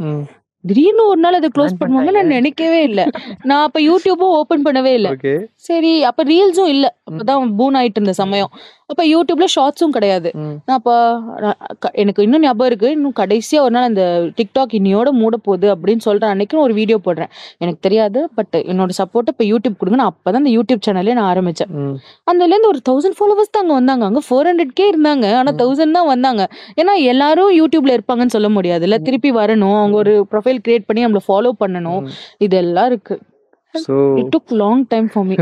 அட பாவீங்களா அப்படின்னு. அதுக்கப்புறம் அந்த மாதிரி மூமெண்ட்ஸ்லாம் அமையல. திடீர்னு நான் அப்பதான் யோசிச்சேன், நம்ம வந்து இட்ஸ் நாட் அபவுட் என்ன நம்ம பிளாட்ஃபார்ம் யூஸ் பண்றோம்னு இல்ல, நம்மளே ஒரு பிராண்டா மாறணும், அப்பதான் மக்கள் மனசுல பதியும்னு நினைச்சேன். எஸ்கே ஏதோ ஒரு இன்டர்வியூல சொன்ன ஞாபகம் வருது. சோ அதுதான் ஆக்சுவலி இப்ப எங்க போனாலும் ஸ்னாசின்னு சொல்றாங்கல்ல, அந்த ஸ்னாசின்றது அவங்க மனசுல பதியணும். அப்ப அவங்களுக்கு பிடிச்ச விஷயங்கள்ல நம்ம செய்யணும், அவங்கள சந்தோஷப்படுத்தணும். இப்ப எவ்வளவு பேருக்கு ஒர்க்ல வந்து நிறைய ஹெக்டிக்கா இருக்கு. நம்ம ஒரு யூடியூப் திறக்குறாங்க இல்ல வந்து ரீல்ஸ் திறக்குறாங்கன்னா, அங்க நான் அழுதுட்டு சோக கதையை போட்டுட்டு இருந்தேன்னு வச்சுக்கோங்களேன், that to not give that positivity. அவங்க பார்க்கும்போது ஒரு சந்தோஷம், நான் ஹாப்பியா ஆடும்போது அவங்களுக்கு நான் அவங்களே ஆடுற மாதிரி ஒரு ஃபீல் கொடுக்கணும். அதுக்காக தான் நான் மெயினா அது பண்றதும் ஒரு ரீசன். சூப்பர். அப்போ நீங்க சொல்றத பார்த்தா நீங்க அந்த பிராண்டிங் ஆகணும் அப்படின்றதெல்லாம் கான்சென்ட்ரேட் பண்ணிருக்கீங்க. எனக்கு பிடிச்ச விஷயத்த நான் செஞ்சேன், அது மூலமா இந்த பேர் வந்து ஒரு மனசுல பதியணும். ஏன்னா நாளைக்கு இதே ரீல்ஸே இன்ஸ்டாகிராமே இல்ல மூடிட்டாங்க, இல்ல யூடியூபே இல்ல மூட்டாங்கன்னா கூட ஃபர்ஸ்ட்ல இருந்து வர முடியும். ஃபர்ஸ்ட்ல இருந்து திவ்யானா ஒருத்தங்களுக்கு தெரியும், ஸ்னாசினா ஒருத்தங்களுக்கு தெரியும், இந்த பொண்ணு தானே அந்த யூடியூப்ல ஆடிட்டு இருந்துச்சு அப்படின்றது தெரியணும். அப்போ அது 10ல 11 இருக்கிறதோட நான் கொஞ்சம் தனியா தெரியணும் அப்படின்னு நினைச்சேன். ஸோ அந்த யூனிக்னஸ் தான் உங்களை இந்த இடத்துக்கு கொண்டு வந்திருக்கு. ஓகே, இப்போ இதெல்லாம் ஹாப்பியா பண்றேன் ஜாலியா பண்றேன் அப்படின்னு சொல்றீங்க, பட் இதுக்கு முன்னாடி ஏதாவது சிரமங்கள் இருக்கா? கண்டிப்பா இருக்கு. பாக்குறதுக்கு ஈஸியா தெரியுங்க, கண்டிப்பா இருக்கு. டெய்லி நம்ம ஒரு வீடியோ போட்டாகணும், அந்த கன்சிஸ்டன்சியை மெயின்டைன் பண்ணணும். ஒவ்வொரு பிளாட்ஃபார்முக்கும் ஒவ்வொரு அல்காரிதம் இருக்கு. சில இதுல லாங்கா வீடியோ போடணும், சில இதுல ஷார்ட் அண்ட் கிறிஸ்பா போடணும், சில இதுல இந்த டைம்ல போஸ்ட் பண்ணணும், சில இதுல வேற டைம்ல போஸ்ட் பண்ணணும். அதான் சொல்றாங்கல்ல, காலையில நீ இப்படி இருக்கணும், சாயந்தரம் நீ இப்படி இருக்கணும். அப்ப யூடியூப்ல வந்து குளோபல் ஆடியன்ஸ், அவங்க கிட்ட நான் ஹைஃபையான ட்ரெஸ் எல்லாம் போட்டான்னா அவங்க வந்து சுத்தமா பிடிக்காது, லைக்ஸே போகாது. அவங்களுக்கு ஏத்த மாதிரி அப்படியே அந்த ஒரு எப்படி சொல்றது, தமிழ் பொண்ணு மாதிரி அந்த மாதிரி இவங்களுக்கு ஏத்த மாதிரி ஸ்டைலா, ஒவ்வொன்றுத்துக்கும் டிஃபரெண்டான ஆடியன்ஸ். நம்மளுக்கு எல்லாமே ஒரே ஆடியன்ஸ் கிடையாது. ஏன்னா நிறைய பேர் இன்ஸ்டாகிராம்ல இல்ல, ஆனா யூடியூப்ல இருந்து குளோபல் ஆடியன்ஸ். அவங்களுக்கு ப்ரொஃபைல் இருக்கணும்னு கூட அவசியம் இல்லை, they can just like and go. அப்படி இருக்கிறவங்களும் இருக்காங்க. ஸோ எஃபர்ட் நிறைய இருக்கு அதுக்கு. இந்த யூடியூப் ஆரம்பிச்ச டைம்ல இப்படிதான் பண்ணணும் இதுதான் பண்ணணும் ஏதாவது ஐடியா இருக்கு? தெரியாது. உங்களுக்கு தெரியுமா, ஆக்சுவலா லாங் வீடியோவை வெர்டிக்கல் எடுத்து போட்டுட்டு இருந்தேன் நான். அந்த மாதிரி என்ன பண்றதே தெரியாது, ஆரம்பிக்கணும் போடணும் வீடியோ அப்படின்னு வந்துட்டேன். அத பத்தி பேக்ரவுண்ட்லாம் கொஞ்சம் கொஞ்சமா தான் கத்துக்கிட்ட ஆரம்பிச்சேன். பட் இவ்வளவு டிலே பண்ண வேணாம், ஒன்னு போட்டுருன்னு சொல்லி நான் ஃபர்ஸ்ட் என்னோட லாங் வீடியோவே வெர்டிக்கலா தான் போட்டிருந்தேன். ஓகே, அதுவும் அது கான்செப்டே கேட்டீங்கன்னா வர்ச்சுவல் குக்கிங், எந்த விதமா வாயிலேயே சொல்லி சொல்லி குக் பண்ண வைக்கிறது. செலவே இல்லாம எப்படி வீடியோ போட்டுறது? வீடியோ எடுத்து பார்த்தா எனக்கே சிரிப்பு வரும், ஐயோ இந்த திவ்யா இப்படி எல்லாம் வீடியோ போட்டிருக்க அப்படின்னு. ஓகே, இப்போ வந்து ஒரு ஃபேம் கிடைச்சு போய் படம் எல்லாம் பண்ணிட்டு வந்து வீட்டுல சீன் எல்லாம் போடுவீங்களா? நான் ஷூட்டிங் ஃபார் வீடியோ பொதுவாக வீட்டுல நல்ல சீன் போட்டு ஆக்சுவலா நான் வீட்டுல தான் என்னோட எல்லா எமோஷன்ஸும் வீட்டுல இருக்கவங்களுக்கு மட்டும் தான் தெரியும். நல்லா கோவப்படுவேன், நல்லா வந்து திட்டுவேன், பேசுவேன், நல்லா பிரேக் டவுன் ஆவேன், பர்ஸ்ட் அவுட் ஆவேன், எல்லாமே தெரியும். வெளியில என்னோட ப்ரொஃபஷனல் லைஃப் நான் ரொம்ப ப்ரொஃபஷனலா தான் மெயின்டைன் பண்ணுவேன். இது ஒரு ஷூட்டிங்கா இருக்கட்டும், எதா இருக்கட்டும், போவேன், என்னோட ஒர்க்கை பார்ப்பேன், வருவேன். இப்படிதான் இருக்கும். அங்க போய் ஒரு சண்டை போடுறது, இது பண்றது, இந்த மாதிரிலாம் இருக்கவே மாட்டேன். சோ எவ்வளவு ட்ரை பண்ணாலும் வந்து பர்ஸ்ட் அவுட் ஆக மாட்டீங்க. பர்ஸ்ட் அவுட் ஆக மாட்டேன். அவ்வளவுதான். இப்போ அங்க டாஸ்கே வைக்கலாம், கோவப்படுத்தணும்னா நான் பண்ண மாட்டீங்க. ஆக்சுவலா என் வீட்டுல கேட்பாங்க, நீ இங்க அங்க போய் ஏன் கேட்க மாட்டீங்கன்னா, அங்க காட்ட முடியாது. ஏன்னா நான் இருக்கிற ஃபீல்டு அப்படி. நான் போய் அவன்கிட்ட கோவப்பட முடியாது. நீங்க ஏன் கொஞ்ச நேரம் என்னோட சுச்சுவேஷனை புரிஞ்சுக்கோங்க. நான் யார்கிட்டயோ பேசுறேன்னு நினைச்சு கொஞ்ச நேரம் நில்லுங்க அப்படின்னு சொல்லி அவங்க கிட்ட எல்லாத்தையும் பேசி திட்டி முடிச்சிருவேன். ஃபர்ஸ்ட் எங்க அம்மாக்கெல்லாம் பழகிடுச்சு. விக்ரமுக்கு தான் புதுசா இருந்துச்சு. அப்ப இப்ப அவனும் பழகிட்டான். சோ இங்க நடக்கிறதுக்குலாம் வீட்ல போய் ரியாக்ட் பண்ணிடுவீங்க. அதாவது அவங்கள திட்ட மாட்டேன். எந்த பர்சனும் பண்ணாங்களோ அவங்கள சொல்லி அங்க திட்டிக்கிட்டு இருப்பேன். அவங்கள உட்கார வச்சு. லைட் ஆஃப்க்கு நான் சமத்தியா வாங்குவேன்னு நினைக்கிறேன் வீட்டுக்கு போய். ஒரு ஆங்கிள் என்ன அந்த முடியல எத்தனை தடவை சிலப்படுது. இந்த மாதிரி எக்ஸாம்பிளுக்கு சொல்றேன். நல்லா இருந்துச்சு எக்ஸாம்பிள், ரொம்ப அழகா சொன்னீங்க. ஓகே, இப்போ அந்த மாதிரி திவ்யா ரொம்ப ஈஸியா பிரேக் டவுன் ஆகுற, பர்ஸ்ட் அவுட் ஆகுற விஷயம் என்ன? இதை பண்ணாங்கன்னா நான் காலி அப்படின்னு. எனக்கு இந்த நம்மளுக்கு மூவி ஆப்பர்ச்சுனிட்டிஸ் வரும். ஆனா அதுல அந்த காம்ப்ரமைஸ், அட்ஜஸ்ட்மெண்ட் அப்படின்ற ஒரு வார்த்தை கேட்டா I will just get irritated. நீங்க ஃபேஸ் பண்ணிருக்கீங்க? நான் ஃபேஸ் பண்ணியிருக்கேன். ஓகே. அதனால தான் நான் வந்து மூவிஸ் ஆப்பர்ச்சுனிட்டிக்கு நானே தேடி என்னைக்குமே போக மாட்டேன். ஏன்னா வர ஆப்பர்ச்சுனிட்டில அவங்க இந்த மாதிரிலாம் கேட்குறாங்கன்னா நம்ம தேடி போனா எப்படி எல்லாம் இருக்கும்னு நினைச்சோம். எவ்வளவோ பேர் வந்து வாழ்க்கையில வந்து முயற்சி பண்ணிட்டு இருக்காங்க. ஸோ எனக்கு அந்த மாதிரிலாம் கேட்டால் ஐ வில் ஜஸ்ட் எனக்கு இந்த ஃபிலிமே வேண்டான்னு சொல்லிட்டுலாம் நான் நிறைய இடத்துல வந்திருக்கேன். அப்படி ஒரு நடிக்கணும்னு அவசியம் இல்லை அப்படின்னு. அதுல எனக்கு சுத்தமா பிடிக்காது. ப்ரொஃபஷனலே எனக்கு சுத்தமா பிடிக்காது. அதே மாதிரி பர்சனல் லைஃப்ல வந்துட்டு எதா இருந்தாலும் நான் வந்து ரொம்ப ஸ்ட்ரைட் ஃபார்வர்ட். உன்னை திட்டணும்னா கூட நான் ஃபேஸுக்கு நேராவே திட்டிடுவேன். தெரியுமே, ஃபேஸுக்கு நேராவே திட்டிடுவேன். ஆனா எனக்கு பின்னாடி போய் என்னை பத்தி பேசி திட்டுறது வந்து எனக்கு சுத்தமா பிடிக்காது. அந்த மாதிரி பர்சன்ட் இருந்து நான் ஒரு ஸ்டெப் பின்னாடி வந்துருவேன். எதுவாக இருந்தாலும் மூஞ்சி மேல பேசி நான் ஸ்ட்ரெயிட் ஃபார்வர்ட். நீ ஸ்ட்ரெயிட் ஃபார்வர்டா கொஸ்டின் கேட்டா கூட நான் ஆன்சர் பண்ணுவேன். ரொம்ப ஸ்ட்ரெயிட் ஃபார்வர்டா பண்ணுவேன். எல்லாம் கேட்டு உனக்கு ஏதாவது ப்ராப்ளம்னா நீ என்கிட்ட ஓப்பனா பேசிடலாம். ஆனா அதை விட்டுட்டு என்னை பத்தி என்கிட்டே கேட்காம பின்னாடி போய் பேசுறாங்க பாத்தீங்களா, அவங்களுக்கு வந்து எனக்கு சுத்தமா பிடிக்காது. அப்ப அவங்க கிட்ட நான் சிரிப்பேன், பேசுவேன். ஆனா மனசளவுல அவங்க கிட்ட இருந்து நான் பின்னாடி வந்துருவேன். ஓகே, இப்போ வந்து இந்த அட்ஜஸ்ட்மெண்ட் சொன்னீங்கல்ல, ஸோ நீங்க அந்த மாதிரி ஒரு ஃபேமிலி பேக்ரவுண்ட்ல இருந்து வரல, உங்களுக்கு இது எல்லாமே கம்ப்ளீட்டா புதுசு. திடீர்னு ஒருத்தர்கிட்ட பேசும்போது அவங்க அதெல்லாம் பேசும்போது உங்களுக்கு எப்படி இருந்துச்சு? பேசும்போது இல்ல சார் நீங்க நினைக்கிற மாதிரி பொண்ணு நான் கிடையாதுன்னு சொல்லி அந்த கான்வர்சேஷனே க்ளோஸ் பண்ணிடுவேன். அதுக்கப்புறம் அதை பிளாக் பண்ணிடுவேன். நான் பேசவே மாட்டேன். அது ரொம்ப நார்மல் ஆயிடுச்சு. இப்போ ரீசெண்ட் டேஸ்ல கேஷுவலா கேட்க ஆரம்பிச்சிருக்காங்க. எப்படி சில பேர் ஓப்பனா மெசேஜ்ல கேட்பாங்க, சில பேர் கால்ல கேட்பாங்க, சில பேர் ஒரு லிஸ்ட் அனுப்பிச்சிருவாங்க எதுக்கெல்லாம் நீங்க ஓகே சொல்லுங்கன்னு. அதுல வந்து இருக்கும் நியூட் சீன்ஸ்னு இருக்கும், காம்ப்ரமைஸ்னு இருக்கும். எப்படி ஒரு சார்ட்டே ப்ரிப்பேர் பண்ணி வச்சிருக்கானுங்க. யாரா நீங்களா, எங்க இருந்துடா வரீங்க அப்படின்னு. ஓகே, இதுல நீங்க இது வரைக்கும் பார்த்தவங்க எல்லாமே டெபியூ டைரக்டர்ஸா இல்ல பெரிய ஆளுங்களும் இருந்திருக்காங்களா உள்ள?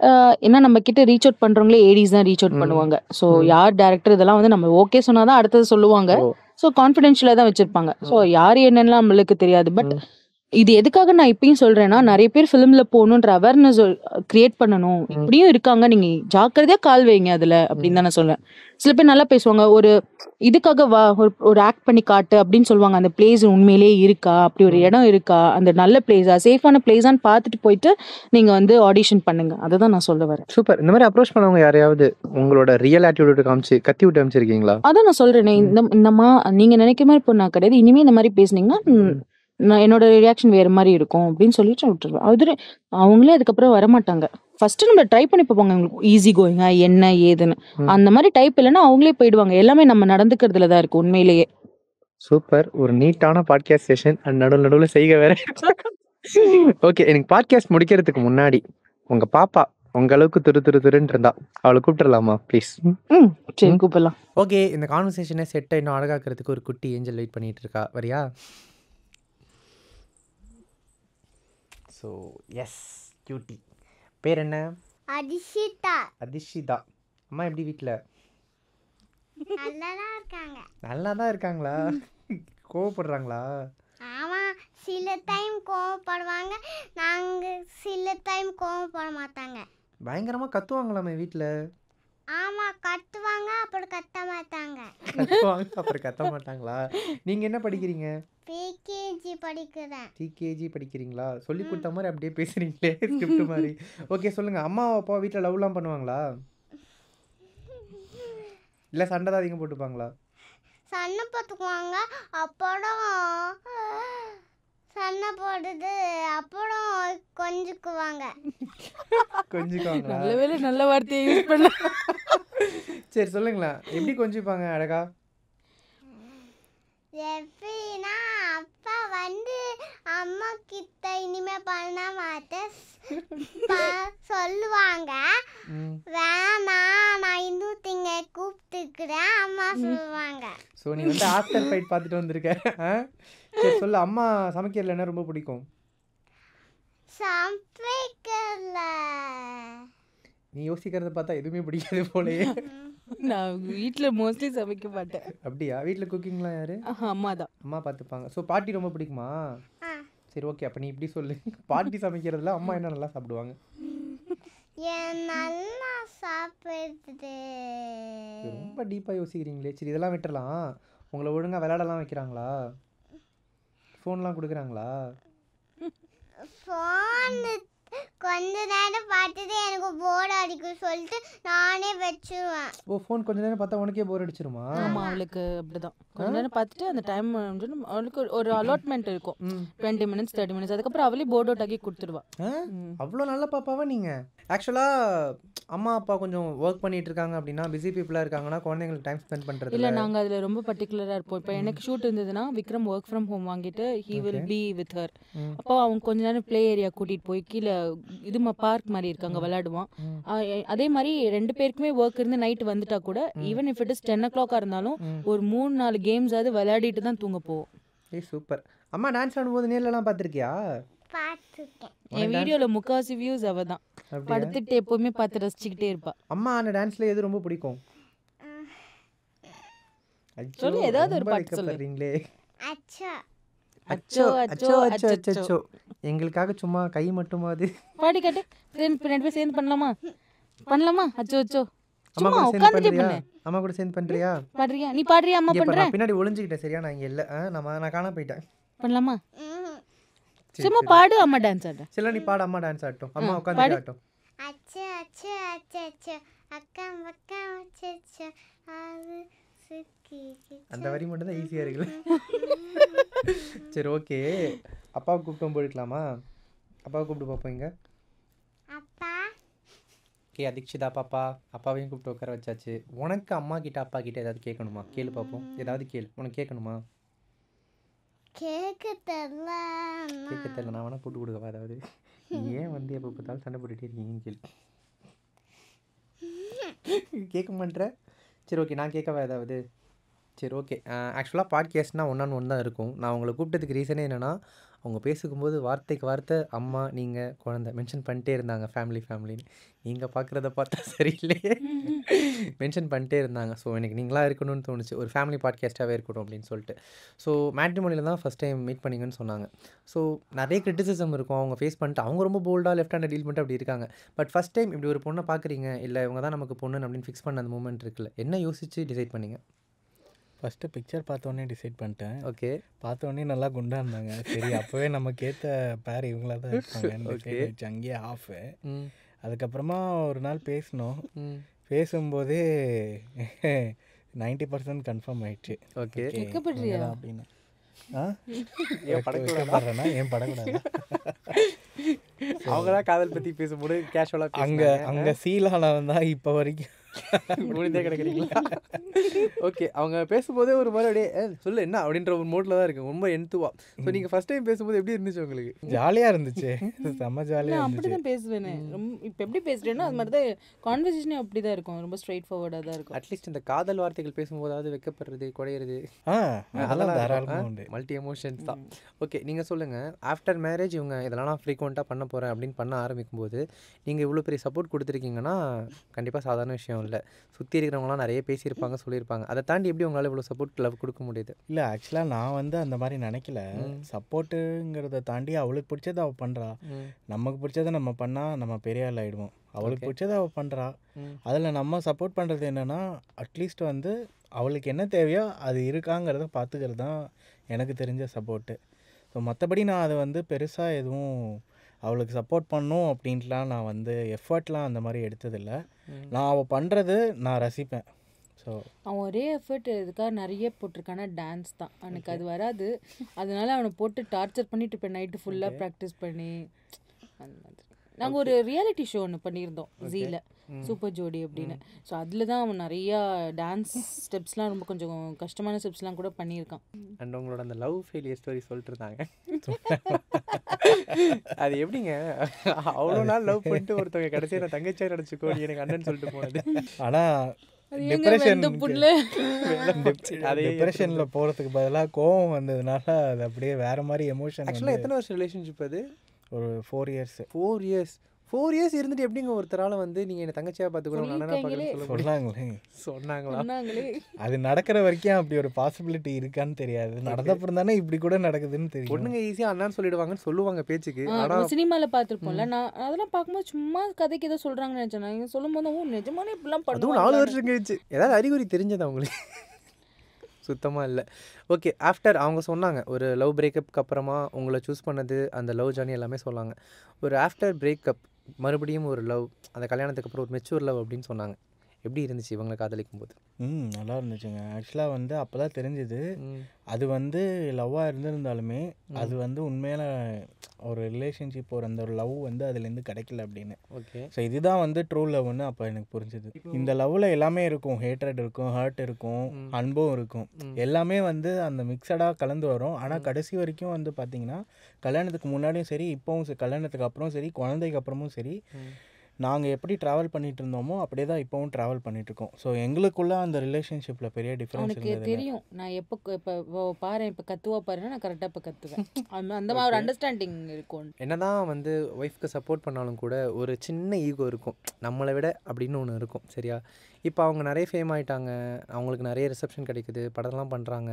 பட் உங்களுக்கு கொஞ்சம் கூட அந்த ஈகோலாம் எதுவுமே இல்லையா? சுத்தமாக கொஞ்சம் கூட இல்லைங்க. எனக்கு அவங்க எப்போதுமே என்னை பார்த்து மேலே முன்னாடி அமிச்சிட்டு பின்னாடி இருந்து சந்தோஷப்படுவான், அப்ரிஷியேட் பண்ணுவானே தவிர அவனுக்கு அந்த மாதிரி ஒரு ஈகோன்றதே கிடையாது. எங்கெங்க பிடிங்க இப்படி பிடிச்சிங்க ஒரு மனுஷனை? இப்படிதான் ஒரு குழந்தை மாதிரி தான் இருப்பாரா? இப்போன்னு இல்லை, நான் வந்து இந்த ஃபீல்டுக்கு இன்ஃப்ளூயன்ஸராக வரும்போது பார்த்தீங்கன்னா அப்போ வந்து எனக்கு பெரிய இன்கம்லாம் கிடையாது. நான் ஸ்டார்ட் பண்ணி என்னோட ஃபர்ஸ்ட் ஃபாலோவரே வந்து எங்கள் அம்மா விக்ரம் இப்படி தான் ஸ்டார்ட் ஆச்சு. ஸோ அப்போல்லாம் வந்து இன்கம்னு என்னால் பெருசாக இவன் தான் வந்து ஃபினான்ஷியல் சப்போர்ட்டும் பார்த்துக்கிட்டான், மோரல் சப்போர்ட்டும் பண்ணிட்டான். ஸோ அப்போ இருந்தப்போ கூட ஒரு நாள் கூட நீ சம்பாதிக்கவே இல்லை, நான் தான் எல்லாமே பார்த்துக்கிறேன்னு கூட அவன் சொன்னதில்லை. அந்த மாதிரி டைப்பு தான். ஸோ இப்போ இவங்களை பற்றி வர கமெண்ட்ஸ் அது பாசிட்டிவாக இருந்தாலும் சரி, நெகட்டிவாக இருந்தாலும் சரி, உங்களோட அதிகபட்ச ரியாக்ஷன் என்னவாக இருக்கும்? உங்களோட அதிகபட்ச ரியாக்ஷன் என்னவாக இருக்கும்? இதுதான் ரியாக்ஷன். அவன் ஏதாவது கொஞ்சம் இந்த மாதிரி ஸ்டூப்பிடான கமெண்ட்டை பார்த்தா 2 பேரும் படித்து பார்த்து நைட் சிரிச்சுப்போம், அவ்வளோதான். ஓகே. அண்ட் இன்னொன்று, அவங்களே வந்து ஸ்டார்டிங்கில் ரொம்ப மரியாதையாக வாங்க போங்கன்னு கூப்பிட்டாங்களாம். நீங்கள் தான் இல்லை டிஸ்டன்ஸாக ஃபீல் ஆகுது, வாடா போடான்னு கூப்பிட்டு. ஆமாம். ஸோ கல்யாணத்துக்கு முன்னாடி இருந்தே உங்களுக்கு அந்த மைண்ட் செட் ரொம்ப கிளியராக இருந்துச்சா? நமக்கு வர போனால் நமக்கு ஈக்குவலாக தான் ட்ரீட் பண்ணணும் அப்படின்ட்டு. அதை முதலேருந்தே அப்படி தான் இருந்துச்சு. இப்படி இருந்துமா அவங்க அண்ணன் கூப்பிட்டாங்க? என்ன பண்ணுறதுங்க, திருப்பி நீங்கள் அங்கேயே டச் ஆகுறீங்க. இல்லைங்க, எனக்கு படம் பார்த்துருப்போம், நம்ம ஜஸ்ட் அவங்க சொல்கிற மாதிரி கேட்டிருப்போம். என்னால் இப்போ வரை ஏற்றுக்க முடியல. நீங்கள் கூட ஏற்றுக்கிட்டீங்கன்னு என்னால் ஏற்றுக்க முடியல. 4 வருஷம் கழிச்சு ஒரு பொண்ணு அப்படி சொல்லிட்டு போச்சா அப்படின்னு சொல்லிட்டு. காலத்தின் கொடுமை. அண்ட் இன்னொன்று சொன்னாங்க, ரொம்ப நல்ல பாயிண்ட்டு. நான் லவ் அந்த வல்லவன் சிம்பு மாதிரி நான் லவ் பண்ணதில் தப்பு பண்ணல, யாரை லவ் பண்ணணும் அப்படின்றதுல தான் தப்பு பண்ணிட்டேன். இன்னொன்று அப்படி ஒன்று நடந்ததுனால தான் இப்போ இருக்கிற லவ்வோட அருமை எனக்கு தெரியுது அப்படின்னு சொல்லி. ஸோ இப்போ ஃபீல் பண்ணுறீங்க, அப்போ வந்ததெல்லாம் லவ்வே இல்லை, இப்போ இருக்கிறது தான் அப்படின்னு சொல்லி. ஸோ மிக்ஸ்டு எமோஷன்ஸாக இருக்கிறதுனால இது ஒரு மாதிரி அழகாக எடுத்துகிட்டு போயிட்டுருக்கு. கண்டிப்பாக. எவ்வளோக்கு எவ்வளோ அடித்தடி இருக்கோ அவ்வளோக்கு எவ்வளோ அன்பும் இருக்குது. திரும்ப அடித்தடின்னு மென்ஷன் பண்ணுறதை பார்த்தா நாங்களும் நல்லா இறங்கி நீங்கள் பார்த்துட்டு சின்ன சின்ன விஷயத்துக்கு தாங்க சண்டை போடுவேன். நான் தான் சொன்ன மாதிரி அதெல்லாம் கையில் என்ன கிடைக்குதோ அடிச்சு போக முடியும். கேளுங்க அவகிட்டே. அம்மா அப்பாவை அடிப்பாங்களா? ஐயோயோ, அப்பா அம்மா அடிப்பாங்களான்னு கேளுங்க. 2 பேரும் தான் அடிச்சுப்போம். அப்பாவும் அம்மாவும் அடிப்பாங்களா? 2 பேருமே அடிச்சுப்பாங்களா? எங்க அங்கங்க பார்க்குற சைடில் 2 பேருமே அடிச்சுப்பாங்களா ஒருத்தருக்கு ஒருத்தர்? நீ அந்த மாதிரி அடிச்சுக்கும் போதெல்லாம் என்ன பண்ணுவ? வேணா ஏன் அடிச்சுக்கிறீங்கன்னு சொல்லுவா. இங்க உட்காருங்க, 2 பேரும் ஹலோ சொல்லிக்கோங்க, கை கொடுத்துக்கோங்க, என்ன இப்படி பண்றீங்க அப்படின்வா. நீ திருத்துற அளவுக்கு அவங்க ஏன்னா அந்த அளவுக்கு ஒரு சின்ன பிள்ளைத்தனமான சண்டையா இருக்கும் அது. புரியுதா அவங்களுக்கு? அந்த மாதிரி அடிச்சுட்டு அடுத்து நாங்க சண்டை போட்டுட்டு இருக்கும்போதே சிரிச்சிருவோம். ஓகே. அதனால மூஞ்ச பாத்துக்கவே மாட்டோம் சண்டை போடும்போது. எங்கேயோ பார்த்துட்டு தான் திட்டுப்போம், எங்கேயோ பார்த்துட்டு தான் சண்டை போட்டுப்போம். பார்த்தோன்னு வச்சுக்கோங்க சிரிச்சிருவோம் 2 பேரும். ஓகே. ஒரு ஒய்ஃபாக இல்லாமல் ஒரு பெண்ணா கூட இருந்து பார்க்குறீங்க, அவங்க போடுற எஃபர்ட்டோ ஹார்ட் ஒர்க்கோ உங்களுக்கு என்ன தோணும்? அவங்க போடுற எஃபர்ட்டுக்கு ஹார்ட் ஒர்க்குக்கு இன்னும் மேலே போயிருக்கலாம்னு தோணுமா? இல்லை என்ன யோசிப்பீங்க? இல்லை அது தோணும், அப்பப்போ தோணும் இன்னும் கொஞ்சம் மேலே போயிருக்கலான்னு. பட் ஆனால் நமக்கு வந்து இப்போ வர ஆப்பர்ச்சுனிட்டி எதுவும் விடக்கூடாது இல்லையா? அதனால் வந்து நம்மளே அப்படி தோண ஆரம்பிச்சிட்டா அவங்க வந்து இன்னும் டவுன் ஆகிடுவாங்க. அதனால் நான் எப்போவுமே வர ஆப்பர்ச்சுனிட்டியை விடாத, எதாக இருந்தாலும் உனக்கு நல்லதுன்னு சொல்லி என்னால் முடிஞ்ச அளவுக்கு நான் மோட்டிவேட் பண்ணுவேன். இப்போ வந்து எல்லா ஹஸ்பண்ட்ஸும் இப்படி இருக்கிறது இல்லை. நான் உங்கள்கிட்ட மென்ஷன் பண்ண மாதிரி என்னதான் ஒய்ஃப் வந்து இப்போ ஒரு ஆக்ட்ரஸாக இருந்தாலும் கூட சொல்கிறேன், ஒரு ஈகோ இருந்துக்கிட்டே இருக்கும். அது என்ன நீ என்ன விட அப்படின்ற ஒரு இது உங்களுக்கு அது சுத்தமாக இல்லை, இருக்கிற மாதிரி தெரில எனக்கு. அது நீங்கள் பை நேச்சரே அப்படி தான் சொல்கிறீங்க. இப்போ அந்த மாதிரி இருக்கிற ஆளுங்களுக்கு நீங்கள் கொடுக்குற அட்வைஸோ இல்லை இப்படி இருக்காதீங்கன்னு சொன்னீங்கன்னா என்ன சொல்வீங்கன்னு கேட்குறேன். நான் சொன்னால் அவங்க சேஞ்ச் ஆகிடுவாங்களா? இல்லை அட்லீஸ்ட் அவங்களுக்கு ஒரு மண்டையில் உரைக்கலாம்ல, ஒரு 10 பேரில் ஒருத்தர் திருந்தலாம்ல. நீங்கள் ஃப்ரீ, நான் சொல்கிறது அவங்களுக்கு வரையணும்.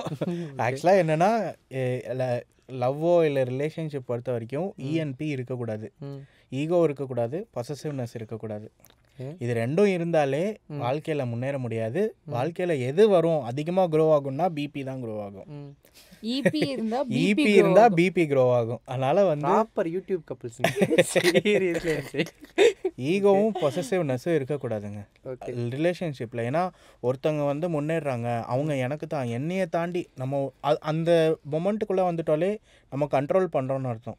நம்ம கண்ட்ரோல் பண்ணுறோன்னு நினச்சாலே நமக்குள்ளுக்குள்ளே ஏதோ ஒரு பயம், நம்மளை விட்டு போயிடுவாங்களோ அப்படின்னு. அந்த பயம்லாம் இல்லாமல், இந்த கண்ட்ரோல்லாம் இல்லாமல் ஃப்ரீயாக இருந்தீங்கன்னா ஆட்டோமேட்டிக்காக வந்து, ஏன்னா அவங்களுக்கும் வேறு இடத்துல போனால் ஃப்ரீடம் கிடைக்காது இதை மாதிரி. ஸோ 2 பேருக்குமே வந்து அது ஃப்ரீயாக இருக்கும். நம்ம அவங்களுக்கு பிடிச்ச பாத்தில் போகிறது வந்து 2 பேருக்குமே வந்து ஒரு டிஸ்டர்பன்ஸ் இல்லாமல் நம்ம போனோன்னு வைங்களேன், நம்ம வாழ்க்கை வந்து ஸ்மூத்தாக இருக்கும். இதுதான் நான் கடைப்பிடிக்கிறது. ஆக்சுவலாக யாரையும் கண்ட்ரோல் பண்ணுறதுக்கு ஹஸ்பண்ட் அண்ட் ஒய்ஃப் ரிலேஷன்ஷிப் வந்து ஒரு மாஸ்டர் ஸ்லேவ் ரிலேஷன்ஷிப் கிடையாது. ஃபஸ்ட்டு ஒரு ஹஸ்பண்டும் ஒய்ஃபும் வந்து நல்ல ஃப்ரெண்ட்ஸாக இருக்கணும். அதுதான் என்னை பொறுத்த வரைக்கும். இப்போ எனக்கு ஒரு விஷயம் நான் ஷேர் பண்ணணும்னா ஐயோ அவருக்கு தெரியாமல் இதை பண்ணணும் அப்படின்னு தோணக்கூடாது. விக்ரம் இது அவங்ககிட்ட டிஸ்கஸ் பண்ணணும்னு எனக்கு தோணணும். That's the beautiful relationship. அதை தான் நாங்கள் ஃபாலோ பண்ணுறோம். சூப்பர். அண்ட் இன்னொன்று, அவங்க நார்மலாகவே கொஞ்சம் என்த்துவாக இருக்கிறதுனால ஆப்வியஸ்லி கொஞ்சம் எமோஷனலாக ஆனால் கம்ப்ளீட்டாக உடஞ்சிருவாங்கன்னு நினைக்கிறேன். எப்படி சமாதானப்படுத்துவீங்க? எப்படி மேலே தேத்தி கொண்டு வருவீங்க? கொஞ்சம் நேரம் விட்டுடுவேன். ஏன்னா அவளோட இதுவே அந்த எமோஷ்னலாக உடையும் போது கொஞ்சம் நேரம் அவங்களுக்கு அந்த ஸ்பேஸ் தேவைப்படும். அவங்க போயிட்டு என்ன ஆச்சு அழாத ஃப்ரீயாக விட எல்லாம் சரியாயிடும் அதிகமாக கூடாது. அதனால கொஞ்சம் விட்டுறணும். விட்டுட்டு ஃப்ரீயாக விட்டு வந்துட்டா ஸ்டேட்லேயே இருக்க முடியாது. நான் ஒரு கொஞ்ச நேரம் தான், அதுக்கப்புறம் நானே ஏய் வாடா எங்கே சாப்பிட போகலாம் அப்படின்னு. அதுதான் ட்ரிக்கு. சாப்பிட போகலாமான்னு கேட்டால் மாறிடும். சாப்பிட போகலாமான்னு கேட்டால் மாறிடும். சரி நீங்கள் சொல்லுங்களேன், என்ன ரொம்ப பிடிக்கும் உங்களுக்கு? பிரியாணிலேருந்து எல்லாமே பிடிக்கும், பரோட்டா வரைக்கும் எல்லாமே சாப்பிடுவேன். ஆனால் ஃபுட்டுனாலே எனக்கு பிடிக்கும். நான் ஒவ்வொரு ஃபுட்டையும் ரசித்து தான் சாப்பிடுவேன். அது மட்டும் இல்லை, நானும் அப்படி தான். நானும் ஃபுட்டி தான். ஓகே, 2 பேர் சேர்ந்து அந்த மாதிரி ரொம்ப தூரம் போய் எக்ஸ்ப்ளோர் பண்ணி சாப்பிட்ட ஃபுட் என்ன? அந்த வகையில் மறக்க முடியாத எக்ஸ்பீரியன்ஸ் என்ன இருக்குது? ஆம்பூர் வரைக்கும் போய் பிரியாணி சாப்பிட்ருக்கோம். ஆம்பூர் பிரியாணி ஆம்பூருக்கே போய் சாப்பிட்டீங்களா? ஆம்பூருக்கே போய் சாப்பிட்ருக்கோம். ஓ. அதே மாதிரி பெங்களூரில் வந்து மேக்னா பிரியாணின்னு இருக்குது. ஓகே, சூப்பராக இருக்கும். அதுக்காக பெங்களூரில் போய் ஸ்டே பண்ணி ஆர்டர் பண்ணி சாப்பிட்ருக்கோம். அது சாப்பிட்றதுக்காக ஒன்று கூட்டு போனாங்களா? அப்பாவை பிறக்கலைங்க. ஓகே. அப்புறம் வேற எதுக்கு? அப்புறம் ஸ்ரீநகர்ல இருந்து பாட்டி வீடுன்னு ஒன்று இருக்கு. அங்க வந்து அதுக்காக கிளம்பி வருவோம். அதுக்காக அங்கே நாங்கள் வந்து ஈஸியாக கிட்ட இருக்கோம், அங்கேருந்து கிளம்பி வருவோம். ஓகே. ஒரு ஹஸ்பண்ட் அண்ட் ஒய்ஃபாக பார்க்கும்போது ரொம்ப பாசிட்டிவான ஒரு அழகான லவ்வபிள் பேராக இருக்கீங்க. ஸோ ஒரு பேரண்ட்ஸாக பாப்பாவை எப்படி வளர்த்துட்ருக்கீங்க, எப்படி வளர்க்கணும்னு நினைக்கிறீங்க? இப்போ நாங்கள் 2 பேரும் சண்டை போட்டால் அடுத்த நிமிஷம் அவங்க வந்து கொஞ்சிப்பாங்கன்னு அவள் சொல்கிறாள், அந்த மாதிரி தான். அவளுக்கிட்ட எந்த ஒளிவு மறைவும் எங்களுக்கு கிடையாது. நாங்கள் அப்பா அம்மானா சண்டை போட்டுப்பாங்க, ஆனால் அடுத்த நிமிஷம் சேர்ந்துப்பாங்க. அந்த மாதிரி லைஃப்னா என்ன நடக்கும் ரியலா அப்படின்றது தான் அவளுக்கு நாங்கள் சண்டை போடுறதையும் பார்க்கணும், கொஞ்சறதையும் பார்க்கணும். அப்போ தான் அவளுக்கு அதில் லைஃப்பில் எல்லாமே மிக்ஸ் ஆகிருக்குன்னு தெரியும். அதே மாதிரி நாங்கள் சண்டை போடுறத பார்த்து அவள் பயப்படக்கூடாது. ஏன்னா நாங்கள் கொஞ்சமும் செய்வோம். So at the same time அவளுக்கு அந்த ஒரு ரெஸ்பெக்ட் வரும். ஓகே இப்படியும் இருக்கும் லைஃப்ல எல்லாமே. இப்போ பேர்ட்ட அம்மா அப்பா சண்டை போடுறாங்கன்னா கொஞ்ச நேரம் பாருங்க அவங்க சேர்ந்துருவாங்க, அந்த மென்டாலிட்டிக்கு வந்துருவா. ஸோ தட்ஸ் அதே மாதிரி ஒரு பொருள் அவள் கேட்குறா அப்படின்னா அதுக்கு பின்னாடி எவ்வளோ கஷ்டப்பட்டு அதை வாங்கி உடனே வாங்கி கொடுக்க மாட்டோம். அப்படியே வாங்கி கொடுக்கறனால என்ன கஷ்டப்பட்டு அதை வாங்கி தரோன்றது ஷீ வில் ரியலைஸ். அது அவளுக்கு தெரியும். இப்போலாம் வந்து சரி இப்போ இன்றைக்கி முடியல ஒரு விஷயம் எங்களால் நாங்கள் கமிட் பண்ணியிருந்தோம், எங்களால் பண்ண முடியல, இன்றைக்கி விட நாளைக்கு போகலாமா, நாளைக்கு நான் கண்டிப்பாக பண்ணித்தரேன் அப்படின்னா ஓகேப்பா அப்படின்பா. இல்லை அம்மாட்ட சொன்னால் அடம் பிடிக்க மாட்டா. அடம் பிடிக்க மாட்டா, அவள் அண்டர்ஸ்டாண்ட் பண்ணிப்பா. இப்போ கூட சீக்கிரமாக முடிச்சுட்டு ஒன்று நான் வந்து ஆரஞ்சு ப்ளே ஏரியா கூட்டிகிட்டு போகிறேன், ஒரு ப்ளே ஏரியா இருக்கேன் கூட்டிகிட்டு போகிறேன் ப்ராமிஸ் பண்ணியிருக்கேன். இப்படி சப்போஸ் என்னால் கூட்டிகிட்டு போக முடியலன்னா அவள்கிட்ட சொல்லுவேன், நாளைக்கு கூட்டிகிட்டு போகிறேன்னு ப்ராமிஸ் பண்ணி கூட்டிகிட்டு போயிடுவேன். கமிட்மெண்ட் இருந்தாலும் ஷில் அண்டர்ஸ்டாண்ட். எனக்கு இப்போன்னு கிடையாது, ஆக்சுவலாக பிறந்ததுலேருந்து இப்போ நம்ம ஷூட்டுக்கெலாம் போகிறோம். சில சமயத்தில் அம்மா வந்து அக்கா வந்து அப்ராடில் இருக்காங்க, அங்கே கூட சில நாள் போய் 3 months 2 months இருப்பாங்க. அந்த மாதிரி சமயத்துலலாம் ஷூட்டுக்கு நான் தான் இவ்வளோ கூட கூட்டிகிட்டு போவேன். அப்போல்லாம் நானே நினைப்பேன் இவ்வளோ மெச்சோர்டாக இருக்கா அவள், எனக்கு தொந்தரவு. நான் இந்த இடத்துல உட்காருனா அந்த இடத்துல உட்காந்து அவள் பாட்டுக்கு அழகாக விளையாடிட்டு இருப்பா, ஒரு நோட் புக் எடுத்துகிட்டு வந்து அவள் பாட்டு க்ரையான்ஸ் வச்சு வரைஞ்சிட்டு இருப்பா, நடுவில் என்கிட்ட வந்து காட்டுவா. அவளால் எனக்கு ஒரு டிஸ்டர்பன்ஸ்னு லைஃப்பில் இருந்ததே கிடையாது. நாங்கள் 2 பேர் சண்டை போட்டுக்கிறத விட அவங்க 2 பேர் நல்லா நிறைய அடிச்சுப்பாங்க. நானும் அவளும் வந்து அம்மா பொண்ணை தாண்டி நல்ல ஒரு ஃப்ரெண்ட்ஸு, நல்லா அடிச்சுப்பானோம், எங்கேயும் யாரையும் விட்டு கொடுத்துக்க மாட்டோம். அந்த மாதிரி ஒரு ஆசீர்வதிக்கப்பட்ட குடும்பம் மாதிரி தெரியுது எனக்கு. ரொம்ப அழகா. நீங்கள் என்ன வேற லெவலில் பேசிட்டு வேற லெவலில் தான் பேசுவார். ஆல்ரெடி அடிச்சிட்டாங்க தனியாக, இப்போ கூட்டமாக சேர்ந்து வேறு அடிக்க பார்க்குறீங்களா? விட மாட்டேன். ஓகே, கடைசியாக ஒன்று கேட்கணும். நீங்கள் சொன்னீங்க அப்பா கொஞ்சம் பிஸ்னஸில் லாஸ் ஆச்சு, கொஞ்சம் நிறைய ஃபேமிலி அடி வாங்கினுச்சு, அப்புறம் தான் கொஞ்சம் ஸ்டடி பண்ணணுன்ட்டு. ஸோ உங்களுக்கு இருக்கும்ல, எனக்கு கிடைக்காததெல்லாம் கூட என் பொண்ணு கிடைச்சிடணும். கண்டிப்பாக அதெல்லாம் இருக்குது. எனக்கு கிடைக்காத 2 விஷயம் அவளுக்கு கிடைக்கணும். ஒன்று வந்து நான் பிடிச்ச விஷயத்த என்னால் படிக்க முடியல, அது எங்கள் அம்மாவையும் நான் தப்பு சொல்ல முடியாது. ஏன்னா அந்த சமயத்தில் நல்ல ஒரு எஜுகேஷன் கொடுக்கணும். அவள் வந்து அப்போ அதில் போட்டால் தான் சீக்கிரம் நல்ல வேலை கிடைக்கும், அவன் நல்லா ஸ்டெபிளைஸ் ஆவான்னு அவங்க நினச்சாங்க. ஸோ அந்த மாதிரி அவளுக்கு அந்த ஒரு இது பேர்டன் இல்லாமல் அவளுக்கு பிடிச்ச துறையில் அவளை வந்து நான் வந்து நல்லா கொண்டு வரணும்னு நினைக்கிறேன். அது எதுவாக வேணாலும் இருக்கலாம். அவள் எனக்கு படிப்பே வேணாம், எனக்கு வந்து பேசிக்கான ஒரு படிப்பு கொடுத்துட்டு எனக்கு வேறு இந்த மாதிரி எனக்கு ஸ்விம்மிங்கில் போகணும், இல்லை ஸ்போர்ட்ஸில் போகணுன்னா கூட I am ready to do that. ஏன்னா அதில் ஷைன் பண்ணால் அவங்க நல்லா வருவாங்கன்னு எனக்கு நம்பிக்கை இருக்குது. 2வது விஷயம் என்னென்னா, நான் சொன்ன மாதிரி எனக்கு ஃபினான்ஷியல் க்ரைசிஸ் இருந்ததுனால சின்ன வயசுலேருந்து நான் நினச்சதெல்லாம் என்னால் சீக்கிரமாக பண்ண முடியல. இப்போது ஒரு டான்ஸாக இருக்கட்டும், ஒரு ஈவெண்ட் போய் பண்ணணுன்னா ஃபஸ்ட்டு நம்ம செலவு பண்ணிக்கணும், அப்புறம் தான் வந்து அந்த ரீஇம்பர்ஸ்லாம் பண்ணிக்க முடியும். அந்த மாதிரி ஈவெண்ட்லாம் என்னால் எடுத்துக்க முடியாது, ஏன்னா என்னால் ஃபஸ்ட்டு செலவு பண்ண முடியாது. ஸோ அந்த மாதிரி ஒரு கன்ஸ்டன்ட் இல்லாமல் அவளுக்குன்னு பிளான் பண்ணி எல்லாமே ஃபினான்ஷியல் திங்ஸ்லாம் அரேஞ்ச் பண்ணி இப்படி ஒரு மாதிரி ஆர்கனைஸ்டாக அவளை வச்சுருக்கணும்னு எனக்கு ரொம்ப ஆசை. Okay, super. கஷ்டம் தெரியணும், பட் ஆனால் வந்து அவள் ரொம்ப கஷ்டப்படக்கூடாது. கஷ்டம் தெரியணுன்றதுக்காக என்ன பண்ணுவீங்க? அதான் சொல்கிறேனே, இப்போ நான் ஒரு ஷூட்டுக்கு போகிறேன்னு வச்சுக்கோங்க, என் ஷூட்டுக்கு ஏன் போகிறேன்னு அவள் கேட்டானா அதான் என்னோட ஒர்க் அப்படின்னு சொல்லிட்டு போயிடலாம். ஆனால் நான் என்ன சொல்வேன்னா, இப்போ நான் ஒர்க்குக்கு போகிறேன், இப்போ நான் போய் இல்லை ஷூட் பண்ணாதான் அம்மாவுக்கு இந்த காசு வரும், அப்போ தானே நீ கேட்ட பொம்மை அம்மாவில் வாங்கி கொடுக்க முடியும், நான் எக்ஸ்பிளைன் பண்ணுவேன். ஓகே, ஸோ அதனால் அந்த பாப்பாவுக்கு அந்த அது மட்டும் இல்லை, அந்த ஷூட்டுக்கு வரும்போது அவள் பாப்பா அம்மா என்னெல்லாம் பண்ணுறாங்க, எவ்வளோ நேரம் நிற்கிறேன், எவ்வளோ கால் வலிக்குது, எல்லாமே அவள் வந்து எனக்கு நைட்டு வீட்டில் கால் பிடிச்சி விடுவா சில சமயம் அப்சர்வ் பண்ணி. இப்போ கூட முந்தா நேற்று கூட அவள் வந்து பிடிச்சி விட்டாங்க, நான் வந்து கால் நீட்டும் போது பிடிச்சி விட்டாவ. அவளுக்கு தெரியும். நீங்கள் ரொம்ப நல்லா பண்ணுறேன்னு சொன்னீங்களே, நான் ஏன் அந்த வார்த்தையை சொன்னேன்னா, ஸோ ஒருத்தருக்கு எது அமையுதோ அமையலையோ, ஒரு நல்ல குடும்பம் அமைஞ்சிட்டா மற்றதெல்லாம் அப்படி தூசி மாதிரி தட்டிடலாம். எனக்கு இவங்க ஸ்டார்டிங் பேசும்போது எனக்கு ஒன்று இருந்துச்சு, எப்படி இவ்வளோ பாசிட்டிவாக இவ்வளோ லெஃப்ட் ஹேண்ட் எல்லாத்தையும் டீல் பண்ணுறாங்க. ஃபஸ்ட்டு அம்மா மேஜராக அம்மா அப்படி இருந்தாங்க, அண்ட் அமைஞ்ச ஹஸ்பண்டு பாப்பா எல்லாமே ஒரு மாதிரி நல்லபடியாக அமைஞ்சிருச்சுன்னு நினைக்கிறேன். அண்ட் ஃப்யூச்சர் ப்ராஜெக்ட்ஸ் என்னென்னு ரிவீல் பண்ண மாட்டீங்க. ஓகே, சர்ப்ரைஸாக வெயிட் பண்ணுறோம், ரிவீல் ஆகும்போது பார்க்குறோம். அண்ட் இன்னும் நிறைய பண்ணுங்கள். அண்ட் ப்ளீஸ் அந்த யூடியூப்பில் லாங் வீடியோஸை மறுபடியும் ரெஸ்யூம் பண்ணுங்கள், சரியா? அண்ட் வெயிட் பண்ணுறோம் உங்களோட ஃபேமிலி லாகிங்க்கு. முடிச்சு வச்சிடலாமா? என்ன சொல்லி முடிக்கலாம்? எப்படியோ முடிச்சு தோலை. ஓகே, ஒரு பாட்காஸ்ட் ரொம்ப அழகாக பேசினாங்க, ஃபேமிலியாகவே சேர்ந்து. நிறைய பேருக்கு ஒரு மாதிரி பயங்கரமாக ரிலேட் ஆகிற, நிறைய பேர் தெரிஞ்சிக்க வேண்டிய நிறைய விஷயங்களை சொன்னாங்க. நான் என்னமோ நினச்ச ஆரம்பித்தேன், அது எங்கேயோ போயிட்டு வேறு மாதிரி ரொம்ப அழகாக முடிஞ்சிருச்சு. மறுபடியும் வேறு ஒரு பாட்காஸ்ட்டில் உங்களை பார்க்குற வரைக்கும் நான் உங்கள் ரஃபீக், சைனிங் ஆஃப் ஃப்ரம் டோசை. டாடா.